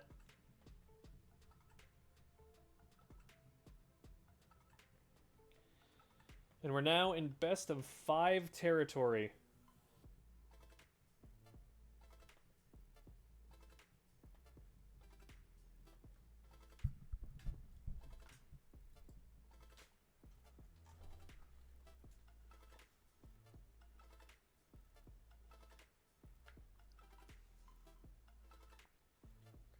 On deck, of course, will be Grand Finals versus Froggy. We just got to figure out who's going to be playing against Froggy.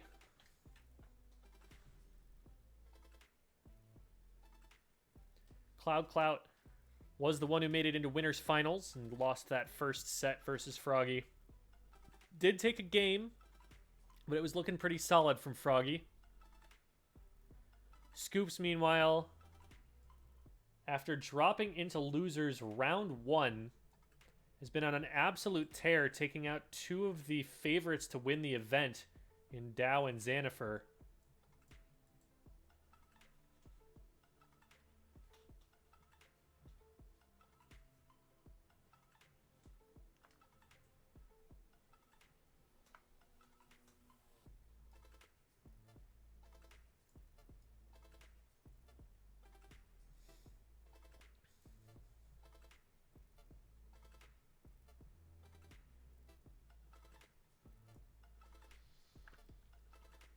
Still waiting on Cloud Clout to make their way in. There they are, right on cue. Speak of the devil and he shall appear. What about the devil? That's the full idiom. Speak of the devil and he shall appear is the second part of that. Oh, It's just I'll been never hear the first part. It's just been implied so many times that people forget that it even was a thing. But Yeah, I know the first part, but then you said the second. I was like, what? What is he saying? What are these words he's conjuring? just out here at our bravest summoning circle, chanting some demonic. I love the idea of homina, homina, homina being satanic ritualistic chant. I mean, when you saw that SpongeBob episode, you know you were like, wait a second. We've seen some things. All right. Wasting no time. 40% already on the board for Cloud Clout. Just getting that bread and butter Falcon combo. Again, though, we've seen Cloud Clout go for this multiple times and miss the follow-up right at that exact point multiple times off the stage there. See if they're able to maybe clean that up and get a more powerful punish game going. Still 40%, nothing to sneeze at. Scoops' ability to counter hit here, ability to play predictively and take Cat and Falcon out of the air, going to be tested here. Cloud Cloud going to be flying around the stage. So far, Scoops coming out on top of it.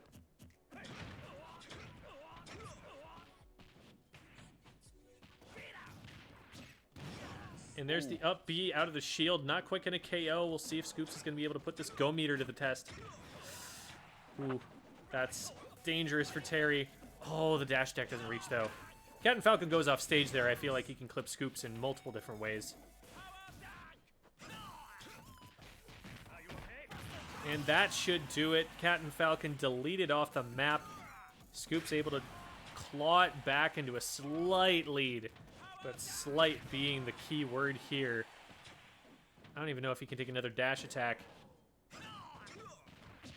Hard read with the up smash, but he's able to just follow up afterward. Maybe latency coming to his aid a little bit there and making Scoops take a little bit longer than he would in a land situation to get back to the stage.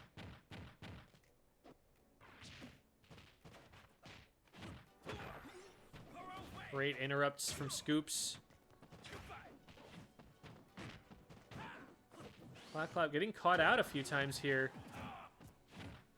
Not quite on point with his spacing here. Oh, that's not safe. I am amazed that he did not get KO'd for that. God, just didn't get punished for it. I don't know. I don't think Scoops expected it, to be honest. True. I think it got Scoops off guard. Wasn't ready to capitalize on that. Scoop stuck up in the air. Great job getting that kick around. So he can land in the center stage. Oh. Great command. So Did they close to hit hitting the- that down air. Did they hit the flame? Yeah, they hit the projectile instead of Wow. Scoops. That's- Wow, that just KOs. Cross the map too. Like, I did not. Wow, I thought they were just gonna. I love the recovery of the Awesome. platform there. That was brilliant. Tries to go for the grab out of shield, but too far away. Might give Scoops an opportunity. Nope. Went for the go, and I think they went for the go. Did they? Oh yeah, so the go meter buffs all of his attacks, but the specials in particular, it's not just they do more damage, it's they gain different properties. Oh, okay. I believe I'm correct on that. I am not a Terry player, as is evidenced by the fact that I haven't known the names of all of his moves, but I believe that is how that works. I know the Bowser two-footer. that's the move I know. The double toe poke. Wow, up into the hundreds for each player. This is trouble for Scoops. Wow. Reads the distance. It actually does only give him access to those two moves. It's not... I mean, he's at rage %, so I guess they didn't even need to give him another mechanic like that. Is that it? No. This is insane. Okay. Just throwing out that down tilt, and he reverses it! Reads it! Oh my goodness! What a reads the read. roll. Oh my goodness! Wow! Wow! I can't believe it. Well played. Well played. What a game one. It's about as close as it's gonna get. Last stock over 130% for both of them.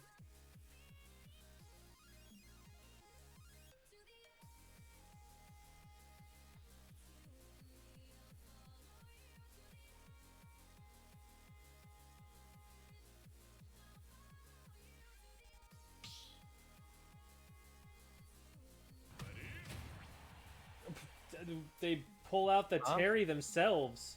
What? What have I seen? Surely that was a mistake.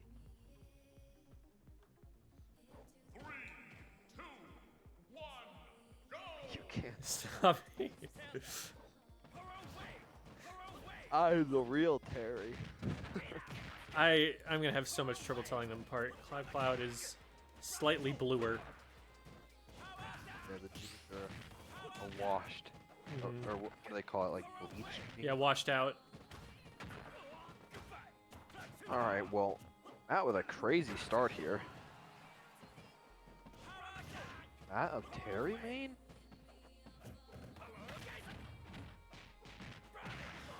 Wow. This was not the plot twist I was expecting in the anime story. Wow. All right, he got jabbed once. 3%. That's all that happened there.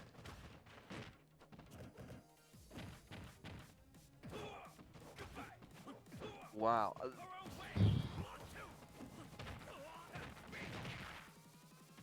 Wow.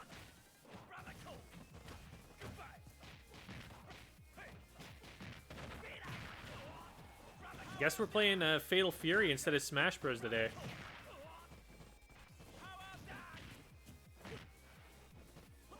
That was just a crazy first stock from Matt. Yeah, we'll see if Scoops can kind of recover and try and bring it back here. So I think he's just starting to find his footing a little bit. Oh, can't be challenging that though. Wow. Really wanted that.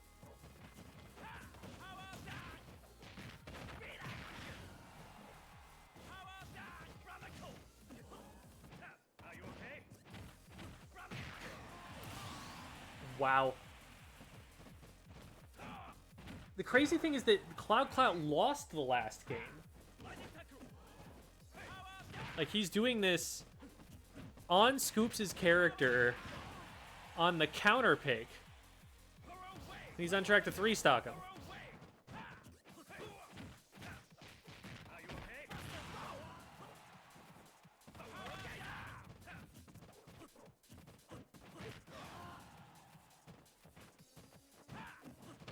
Oh, man.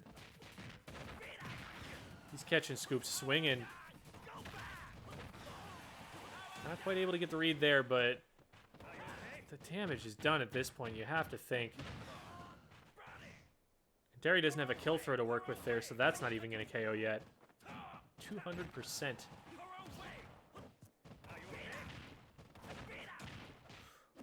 Oh, Scoops might catch him here.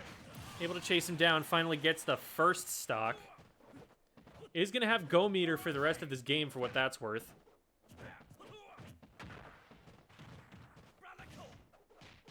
Oh, he turns the wrong direction, but the follow-up doesn't come through.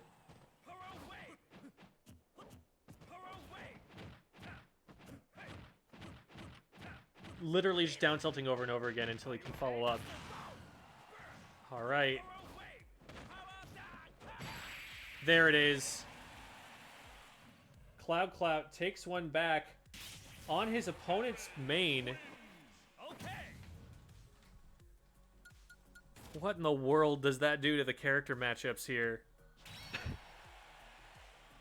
It's time.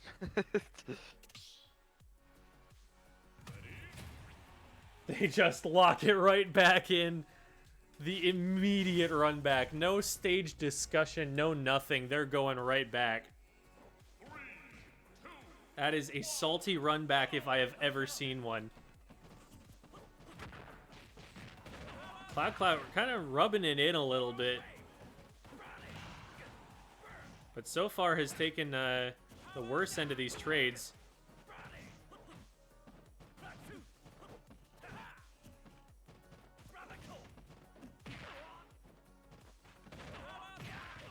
Bah.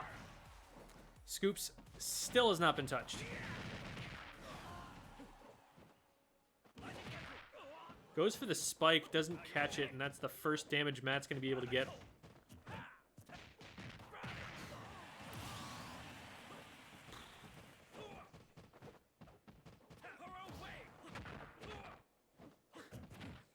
Is Scoops going to come in here like, all right, you couldn't get the 3-stock, now I'm going to get the 3-stock? Now, Cloud's clapping back a little bit here.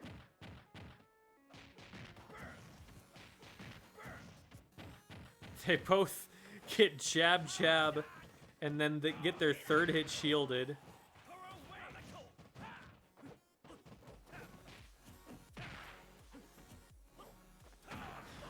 Great read from Scoops there.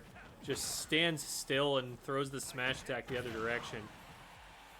Both of them at go meter now. Cloud, of course, at a stock disadvantage. Definitely need to see it going that way. Oh, but you don't want to see it going that way. Cloud losing that go meter as soon as he gets it. I feel like that might have been one of his easiest ways back into this game. Now Scoops can just trade all day. Can Cloud even make it back? Yes, he can.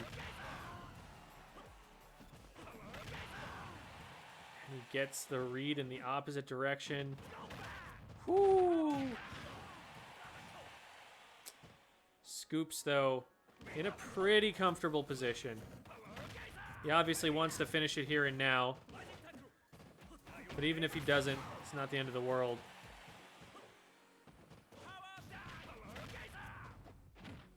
Both swinging at each other.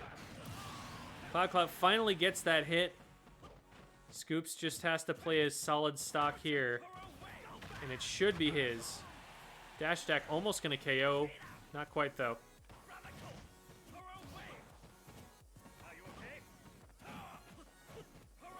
Swinging for the fences. Oh, man. There's the back throw. Cloud still hasn't been able to get a clean punish. And that should do it. Wait. Does he have the recovery? I don't think he has got the distance. Nope. Scoop's gonna outlast his doppelganger here. So that brings them to a potentially deciding game 4. It says losers finals is best of 5. It's not over yet.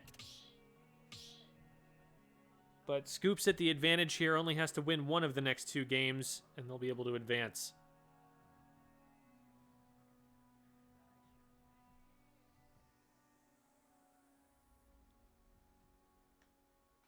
I think that should feel pretty good for Scoops there. Shut down the wacky counter pick, and yeah, this is interesting. I don't know if this is especially practiced or if this might just be Cloud trying to get in his head, playing these relatively unpopular characters, at least in terms of competitive play. Obviously, you see all sorts of Ganondorfs out there on quick play, but just a slower character.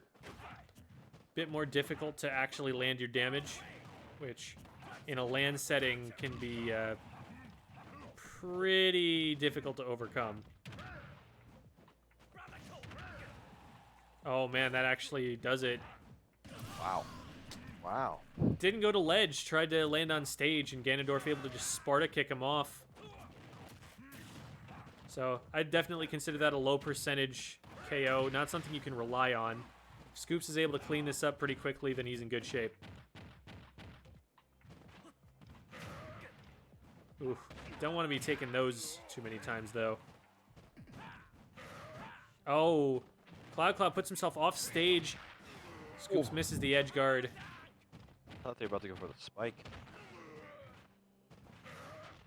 That should be very punishable. I was hoping for a slightly stronger punish, but got him off stage. That's all he needs to do. Decides not to go out there. Like, he probably could have put out a hitbox or something. Oof, because you really need to be taking his stock at this point. Cloud still 3 stocks. Okay, 2 stocks.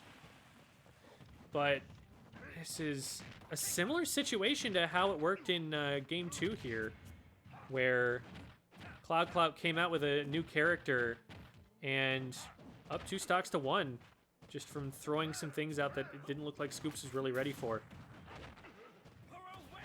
I want to say there's a little strategy to it, that it's not just disrespect, that it's trying to throw Scoops off his game and then make him have to react to different things.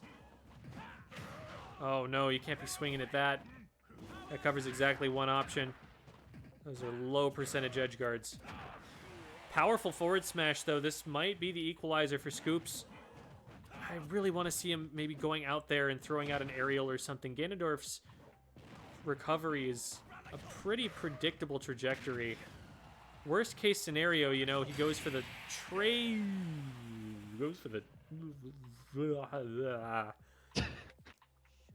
my mouth melted a little bit just watching that. All right. I was gonna say, worst case scenario, you go out there, Ganondorf goes for maybe like a side B trade, and maybe that's what he was trying to respect, but you run out there, if you see him going for it, you just double jump back and you can usually avoid that, or maybe he lands it, but you end up on stage instead.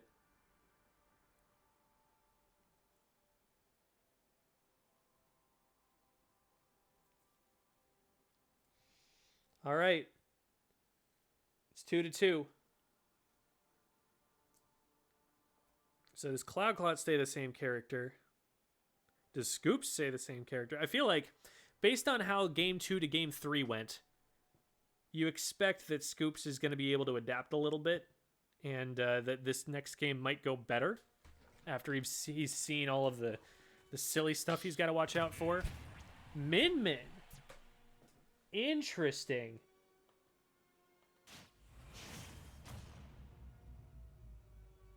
It's not often you see this character at all. 3, 2, 1, go! You can't stop me, says Scoops. So, looks like the game plan here is take advantage of Ganondorf being slow and having no projectiles and just pelt him from center stage with these arms.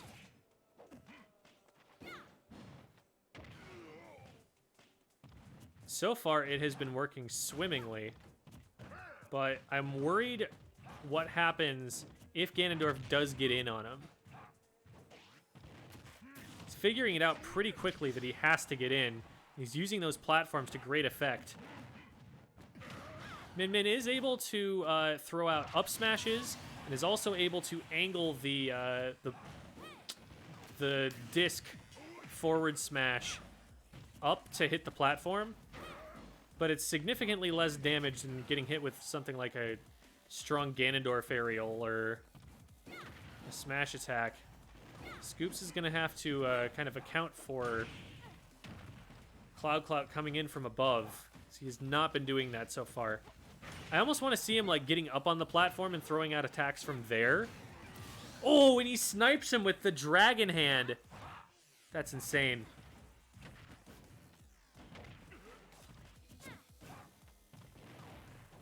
Backing up, gets a good grab, able to throw him off the other side. Trying to throw out the dragon, and it's just not tracking Ganondorf well enough to get those hits. Keeps trying it. He's been missing. I think he saw success from it once, and he's not seen it again. Ganondorf going to be able to approach on that. Oh, but overcommits. Suplexed. Hit him with the suplex. Got to yeet him with those big springy arms. Such an odd character. Yeah, very awkward, cumbersome character, but it's an interesting counter pick for this particular matchup just because of how slow Ganondorf is and how little he's going to be able to contest from far away. Oh man, a big whiff on the up B from Cloud, and that's a big deal. But is he able to respond with his own up smash? And we are last stock, last game.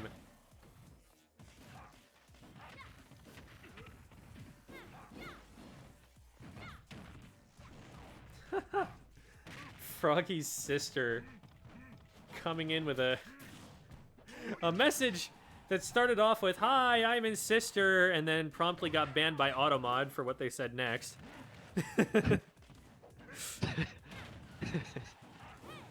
It's on the Froggy account, too. So, sister must be, like, in the room messing with his account. Wow, what a close final game this is. 10% different. 2-2. Huge hit from Scoops there. Oh, no! He covers both of those options at that point. You're stuck. Oh, no. Cloud. Oh, my goodness.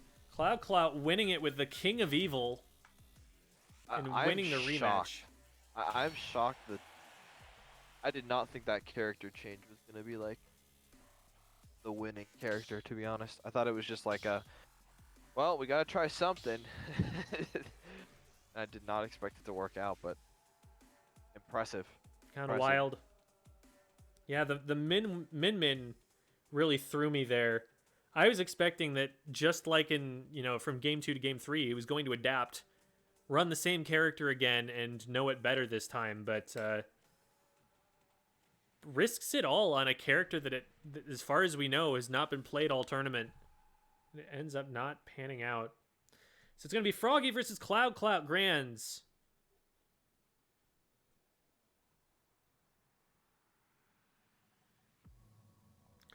Froggy put Cloud in losers in winners finals. It was a 3-1 set then. Froggy's able to repeat that performance with a win in the first set of grand finals. The tournament is over. If Cloud is able to get a redemption win, that puts them on track for a deciding set 2. And that'll be it. So, this could be over in 3 games. It could be over in 10.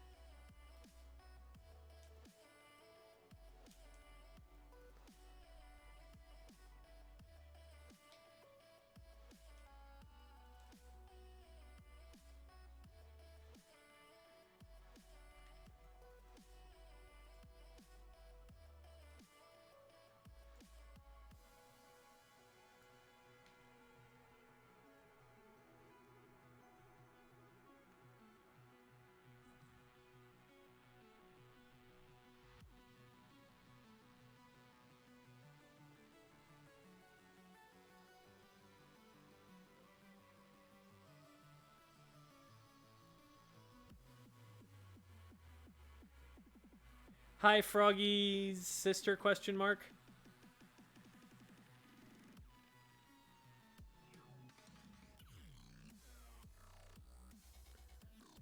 I would assume that Froggy is a little bit busy doing the stage bands and whatnot, so the story is plausible.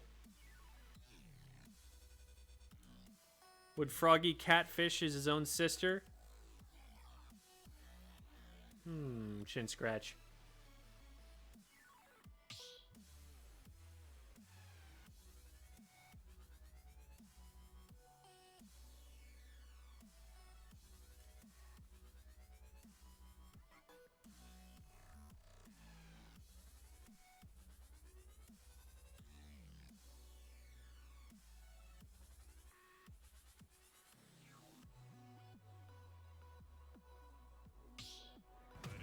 All right.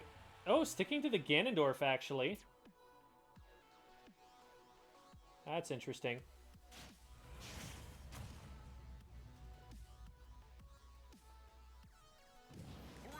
Fancies Ganondorf in this matchup, I guess. So, very big Swordman, King of Evil versus Fire Emblem Boy. Traditionally in the canon, the Fire Emblem Boy always wins that one.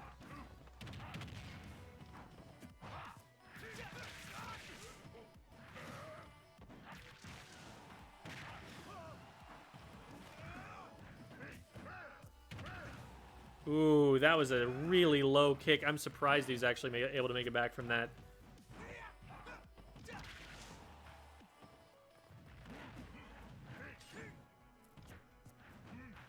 Cloud able to just land on stage, get his footing back, but whiffs an up smash and actually gets a shield grab off it. Baits out the early up B, not able to do anything with it though. There's the read the roll, but a little too early.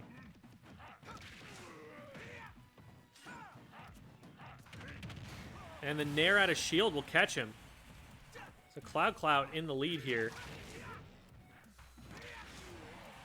Froggy gets a back air, but it doesn't KO. Ganondorf is a very heavy boy. Oh, the platform interrupting the aerial there, giving Froggy a break. Back air should do it. That will.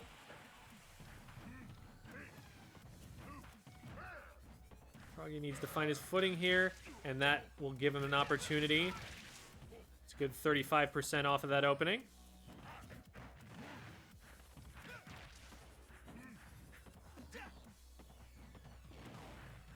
Ooh, great expose of Roy's movement there.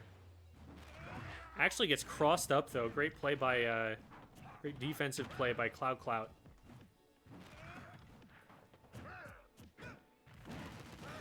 Up out of shields.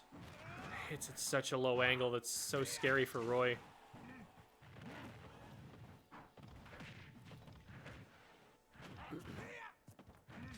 I like the spacing from Froggy. Not able to go in and finish the job just yet. Ooh. Yeah, Cloud is doing a really good job of finding cross-ups. Of getting onto the other side of Froggy from where Froggy expects to be able to hit him. Oh no, no jump. And the air dodge out there actually dooms him. He was worried about the edge guard, but he needed to be worried about getting on stage. Forward air going to clean it up. Dead even going into this final stock for both of them. I should say penultimate.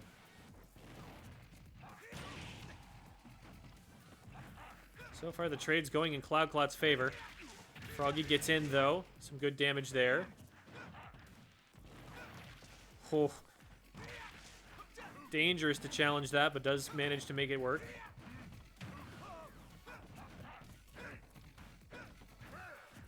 Both of them whiffing a couple of times here.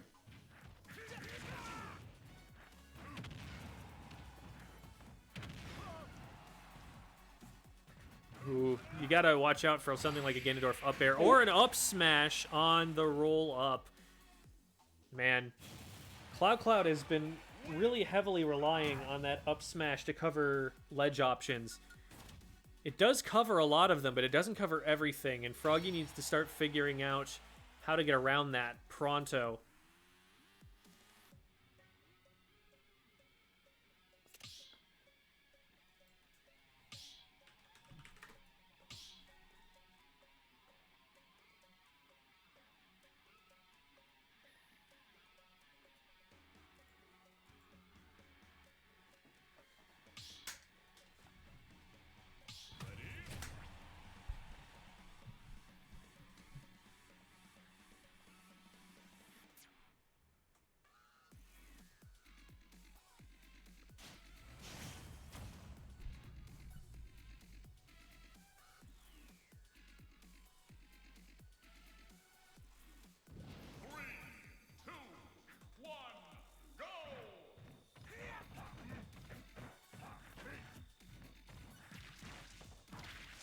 Great sequence early from Froggy.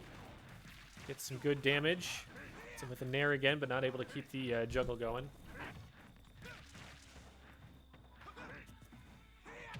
As it usually goes with heavy characters like this, the trick here is that Ganondorf doesn't have to win neutral as many times to get the same amount of damage. You can see off of one opening, already got Roy to 60.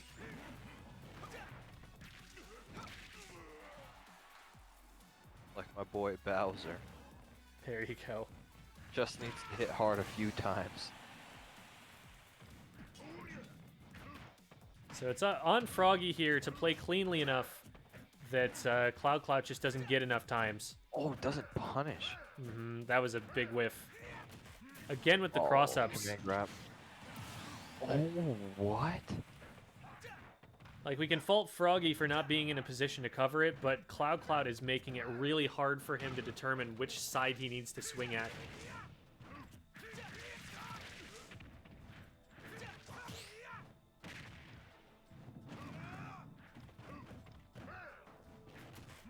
Oh, and the Flame Choke into the down smash. Massive damage right there. Has no jump. Froggy can just get one more hit, it's over, but he can't.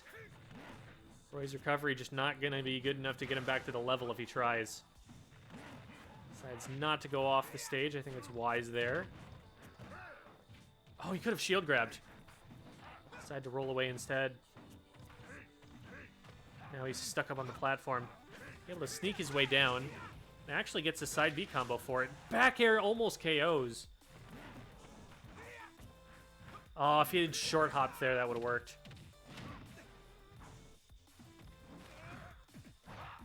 There he goes. Figured out a way around the up smash. Oh, no! Alright. Yikes. I mean, all it takes is one big hit, but Froggy knew that Cloud was going to go for it. And this is going to be damage now. Great follow-up. Got the absolute maximum he could out of that. Punished. 20% added. Oh, and that's very punishable, too. Can't be Another going for that 13. unless you know it's going to hit. Wow, this is incredible from Froggy. There we go. No That is way. how that matchup should go. Froggy playing it how it should be played.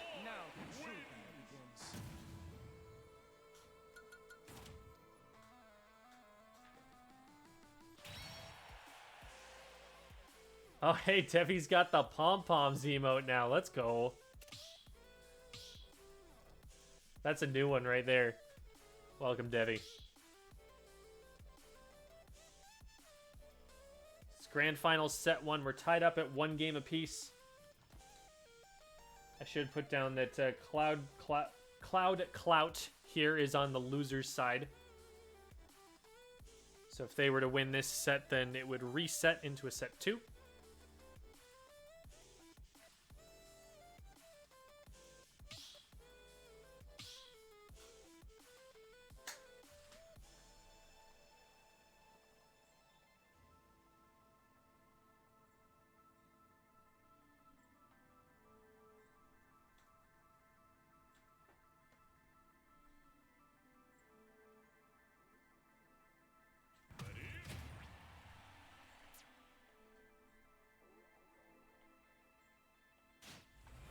Back to the Captain Falcon for Cloud. Going back to his bread and butter. 3, 2, 1, go!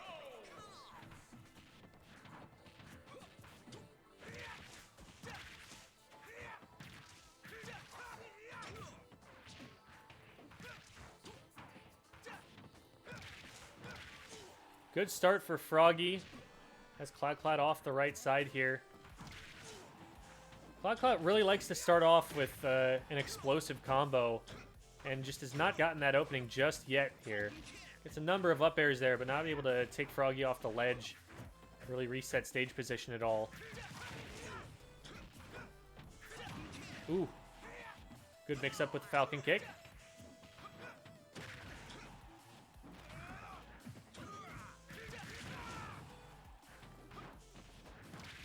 Froggy hits him with the back air, and that'll do it. Well done.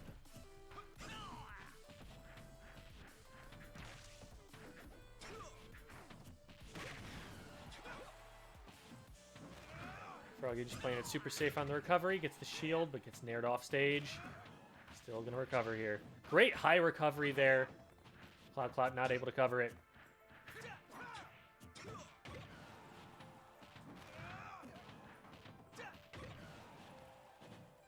Oh! Slips in right underneath the edge guard. Great play off the stage here from Froggy. It's earning him a little bit of extra credit. Able to make that falling up air connect. Lands too quickly, it auto cancels. Tries to follow it up, but Froggy able to get out of it. Not sure what Cloud's thought was with that up B there. Maybe thinking Froggy was going to run at him. I don't know. Really hard read if that's what he was going for. And the back air does it again. Froggy dominant right now.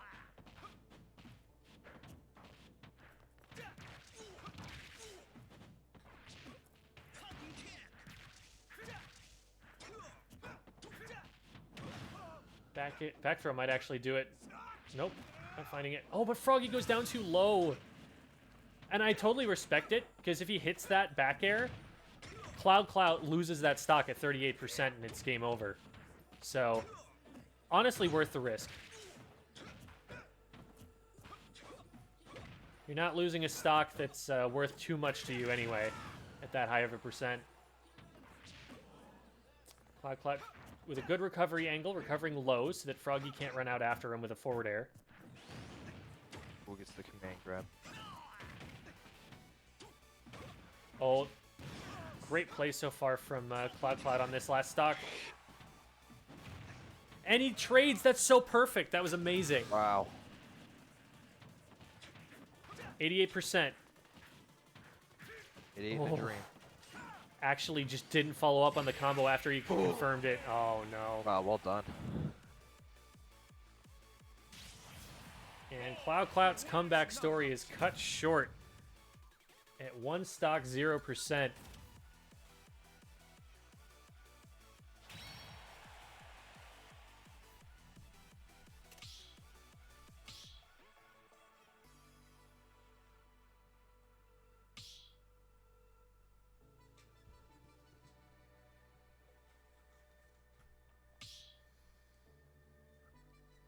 Froggy steps out.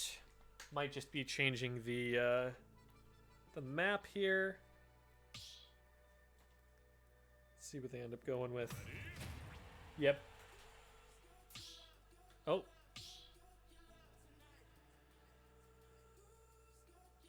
And they're not ready yet. It's looking like what it was. They have to do their rituals. So he hopped back into the arena right away, so he's not like changing his character or anything. There we go.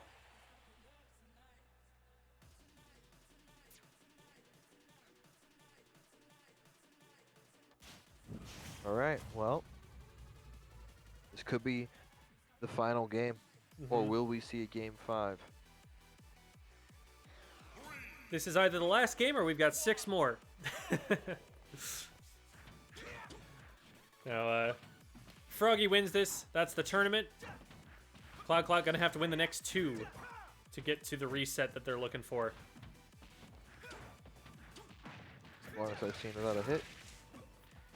Quick reminder, 15 winners seconds. finals was a 3-1 in Froggy's favor, so it would be exactly according to form if that's the way this one went. And they do say history repeats itself, so we'll see. We'll see if it can, in fact, repeat itself. Froggy looking really good so far. Just hasn't been opened up at all. Wow.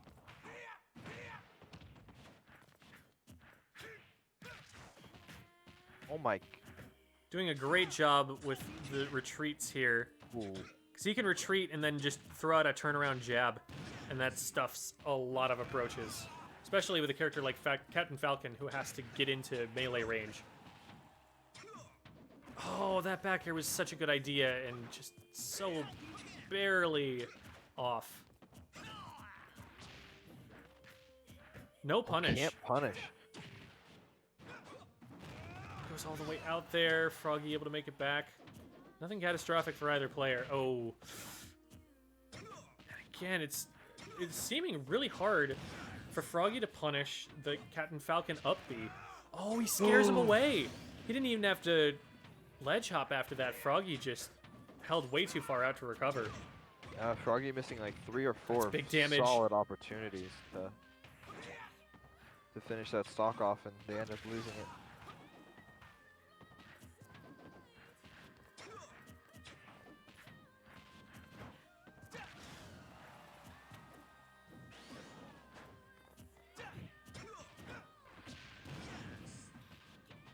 Wow, this is impressive from Matt so far. With Cloud. Yeah, Cloud really needs all the extra credit he can get based on how the previous games are going here. So I think Froggy can definitely claw it back if he just takes the stock right now. That's big. Put him off stage. Oh, let's go! Wow. And Froggy able to take that first stock now, but oh man, shoes on the other foot. This is not how this set has been going so far.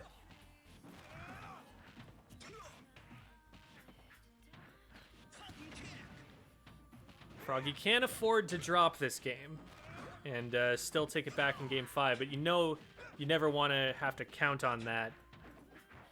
Don't want to give your opponent momentum.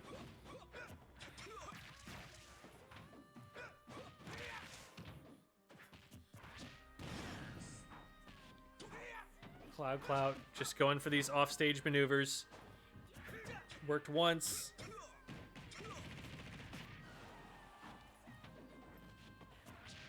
Oh, doesn't quite get the up B. You see what he's going for there. He even baits the shield out with it. Just a little bit off on the execution. That's the only thing that made it miss. Oh, Froggy with a great fade back to ledge. He's actually going to be able to put... He hits that forward air. It's a different story.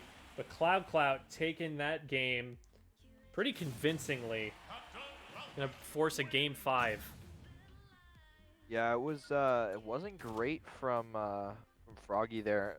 They started off so strong and then missed 4 times to punish Cloud and take that first stock, and well, it didn't come until after losing 2 themselves. So we'll see if they make any changes here. We haven't seen Froggy play anything other than the Roy so far. Yep. The game 5 switch. Will we see it?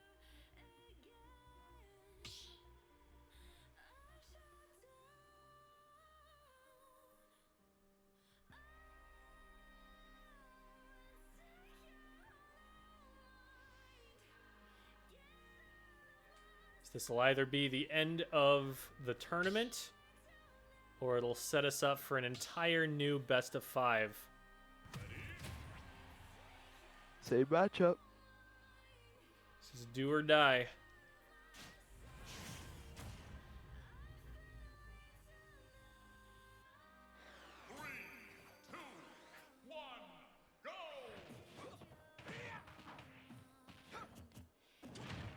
Starts off with a grab, and that's going to lead into a good amount of damage, but Froggy off the stage, so he can't get the full combo off. These up airs, though. Keeping Froggy stuck up there. Great start for Cloud. Up the out of shield will put him off stage. Not going to be able to really edge guard that, but does get the down smash, because Froggy doesn't realize he's crossed up. Nice Falcon kick. Oh, going out there, not the play though. Froggy telegraphing he's going to go high.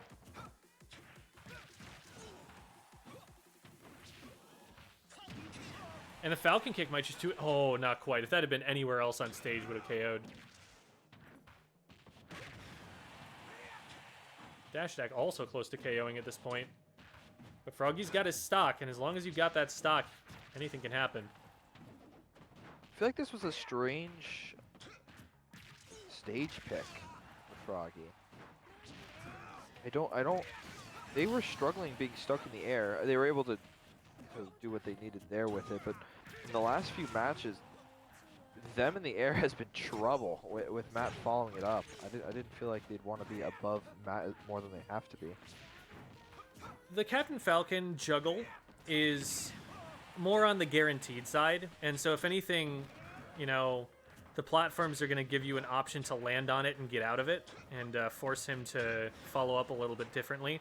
It's still not a great situation to be stuck up in the air, but I think the platforms give him a better chance of getting out. Although, if he's making me eat my words by messing up his movement like that. Yeah, so, although it's, you know, it's almost... Like right there, joke that was a inevitable, situation where the platform got him out of it. because he got to shield instead of being stuck in the air. Right. You hit your tech on the platform and you're in a lot better shape. Okay, so that was probably the thought process behind it then. Another thing is that, especially with characters with disjoints, like a sword. Oh no, that was a bad trade for Froggy. With characters with disjoints like a sword, swinging up through the platform is really strong for juggling. And both of them being fast characters, they can both kind of set that situation up. Okay. Froggy still hasn't yet to be touched on his last stock here. And that might do it. Not quite. That will. No chance Cloud comes back from that. That's well done from Froggy. It doesn't take any damage. Froggy's drawn even. All right, last stock. Game 5, set 1 of Grand Finals.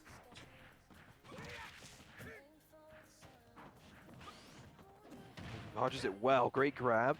Ooh, doesn't get the follow-up, though. Fantastic defense from Cloud on the grab. Oh, that double jump is really scary. Okay, Froggy probably could have gone in with a dash attack on that, but... Oh, the spike. That back air saved him. Oh my god. Ooh, wow. Pixels away. So many options here for both of them to put each other off the stage. This is danger for Froggy. Cloud playing very threateningly. He reads the up B. Oh, but he drops onto a up smash. So he's back in the same position. Gets on safely. Oh, big forward smash. Cloud's in trouble now. good shield. My god. Oh, they've switched. He goes all the way off. High recovery. He's back. He gets the back air too. Puts him off stage. Can't re-grab. How many edge guards are we going to see in this set? Oh my god, he gets the grab, and that's going to do it. Cloud Burst. Cloud. I'm mixing him up with a PM player from Arizona. That's what's happening right there. Cloud resets the bracket in dramatic fashion, 3-2. We got a whole new best of 5 for you next. Wow.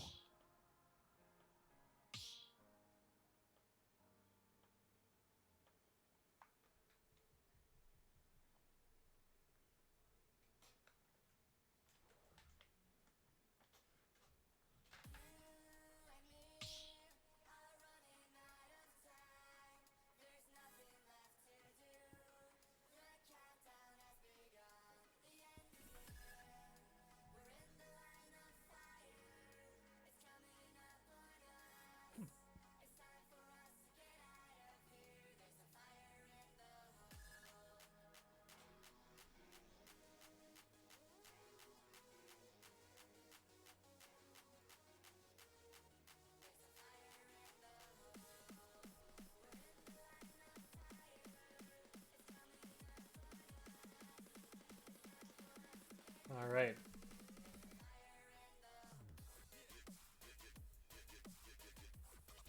It's interesting how this works out. Froggy actually, with the higher game count versus Cloud right now.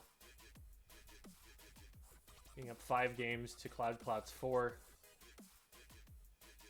But they're dead even right now. It's just one best of 5. No advantages built in.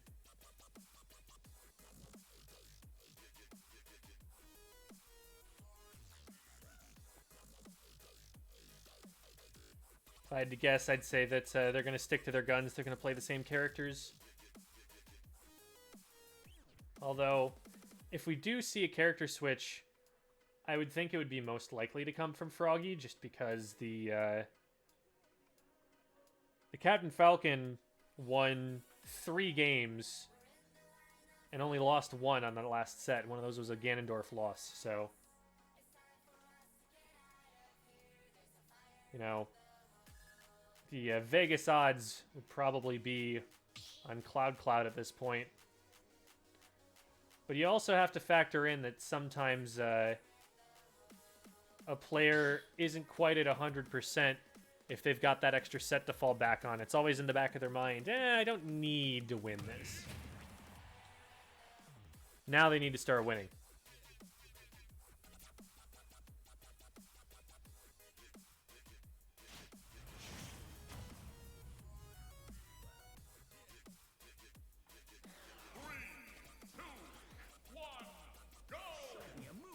And the taunt off the bat. Wow, Froggy having none of it. Puts him off stage and he just dies right away. I think Froggy's going to take that. Yeah. It's not his fault that Cloud decided to clown around at the start of Grand Finals. Taunts and falls off stage.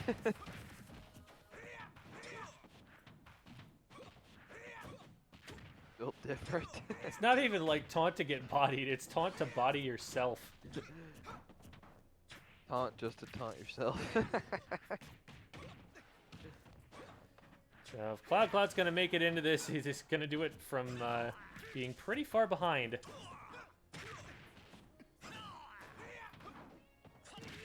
Oh. Falcon kick was not the play, but the down air was. Catches a quick one off of Froggy there, but Froggy going to try and keep the pressure up and just hit him with back airs. He keeps this stock lead. Good pressure from Froggy so far. Cloud has no way in so far. Oh, the up air a little bit early.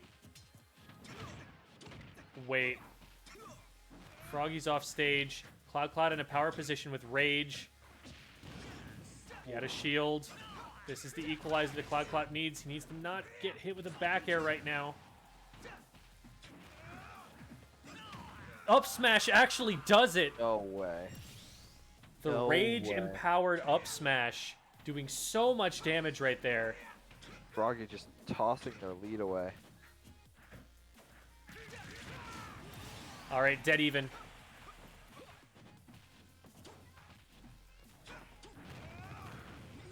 Up B had a shield from Froggy. Good mix up on the platform so that he can't get punished for the up B. Both whiff a couple times. Jab combo goes through. Good get up attack. Ooh. Froggy sitting in shield for a while there. Super scared by that knee. Falcon kick gets him back on stage.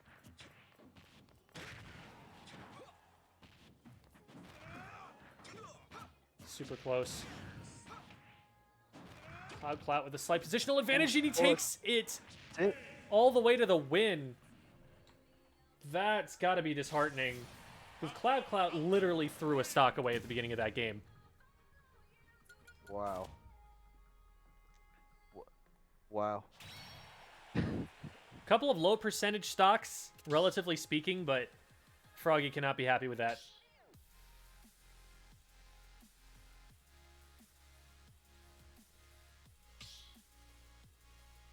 Froggy hopping out might just be to pick the stage, but do you think we maybe have a character switch here?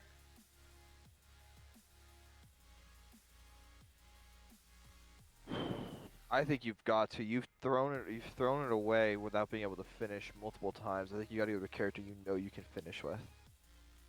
Roy might be that character for Froggy. We haven't seen anything but the Roy so far. We'll have to see.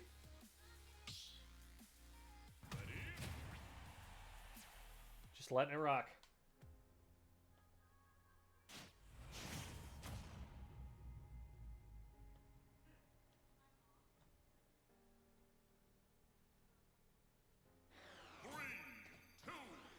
Going to Town and City. Lots of high up airspace there. Weak hit on the forward smash, but Froggy able to follow up and get Cat and Falcon popped up another couple times. Ooh, Raptor boost. Not gonna get anything out of it. Actually gets clipped, and Froggy had moved a little bit instead of going for jabs. That might have been a bad situation, but as is, they come out of it about even.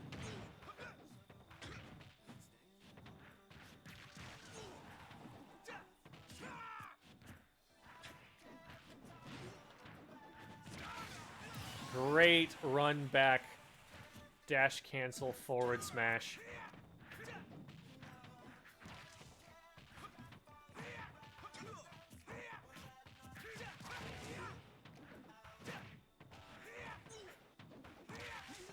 Nice.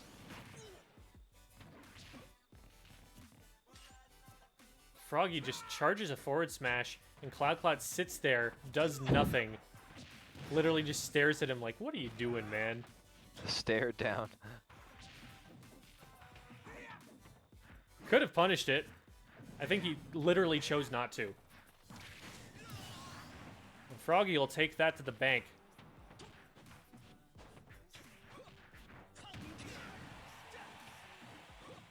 Oh, goes way off stage there, and okay. Able to get back on with the Falcon kick, but I wouldn't want him to be putting himself in that edge guard position too many times on purpose. He does kind of have to play a little wild, Cloud does, to make it back into this game. He really needs to just, like, finish this stock clean and then get a Gimp. That'll do it. Cloud has just been on top of Froggy with the mix-ups. Oh, tries to go for the footstool, and I don't think he had the timing right. Oh, Froggy might be putting him away. No, not quite.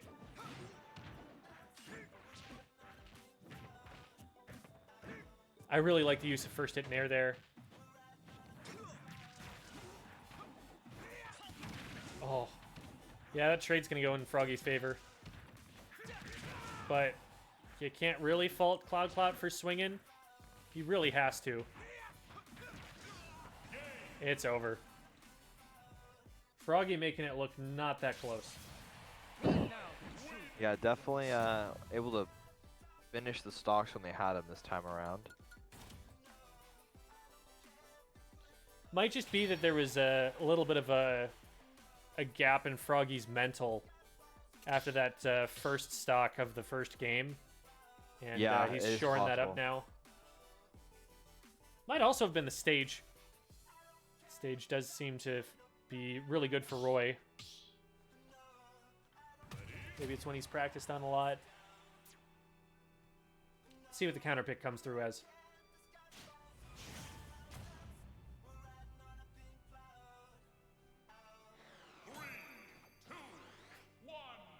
Yoshi's Story for Cloud.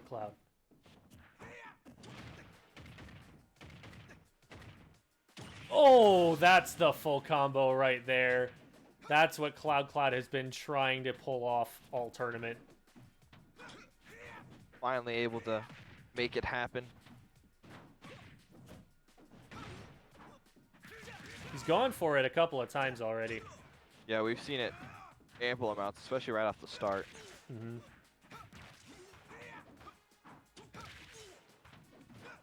See what Froggy can do in response.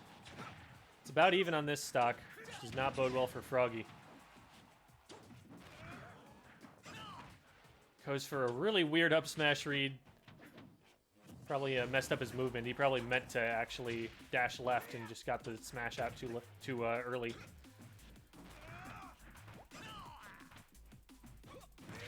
Froggy using height to his advantage there, getting away. Trying to ledge trump back air, doesn't work out for him.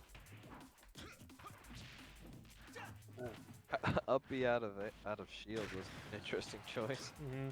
It is safe if you're going to land on the top platform there. Oh, and he goes out and gets the dunk too, so... Are you hearing the howling that's going on in the background? I am.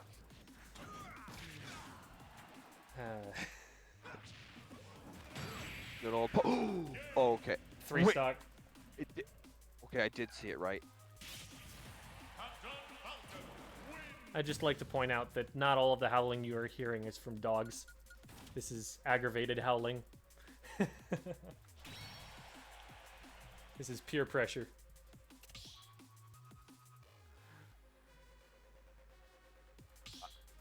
I can't believe they hit the spike right there.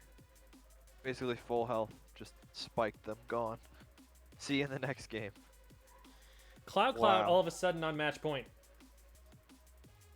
Froggy's got to win 2 in a row.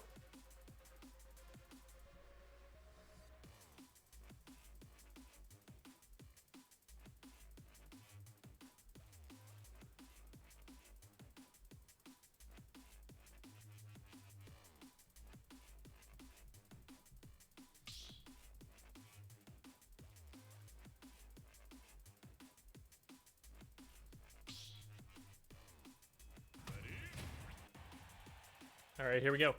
So this one's going to be on Froggy's counter pick. So if there's any advantage to be gleaned from that, it will happen on this game. But Cloud will have the decision on the final game. So Froggy at a bit of a disadvantage. We'll see if he can develop some momentum by winning this game here. Oh, great spot dodge. Not messing with it at all, just taking the easy low recovery there. Oh, but getting clipped on the way out. Great forward air. That saved his life.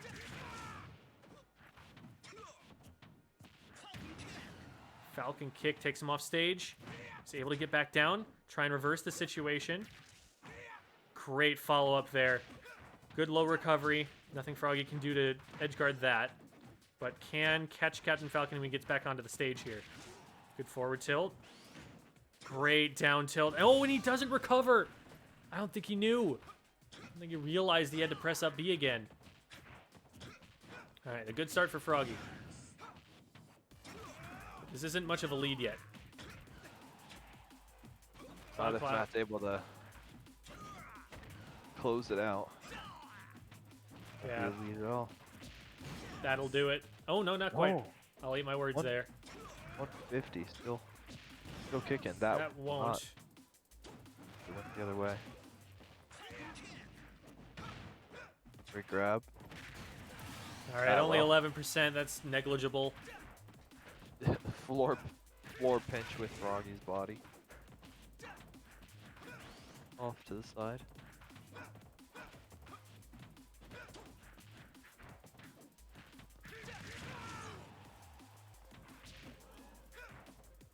Froggy playing really safe. He really just wants to react to what Cloud is going to do here. And did a good job of doing that.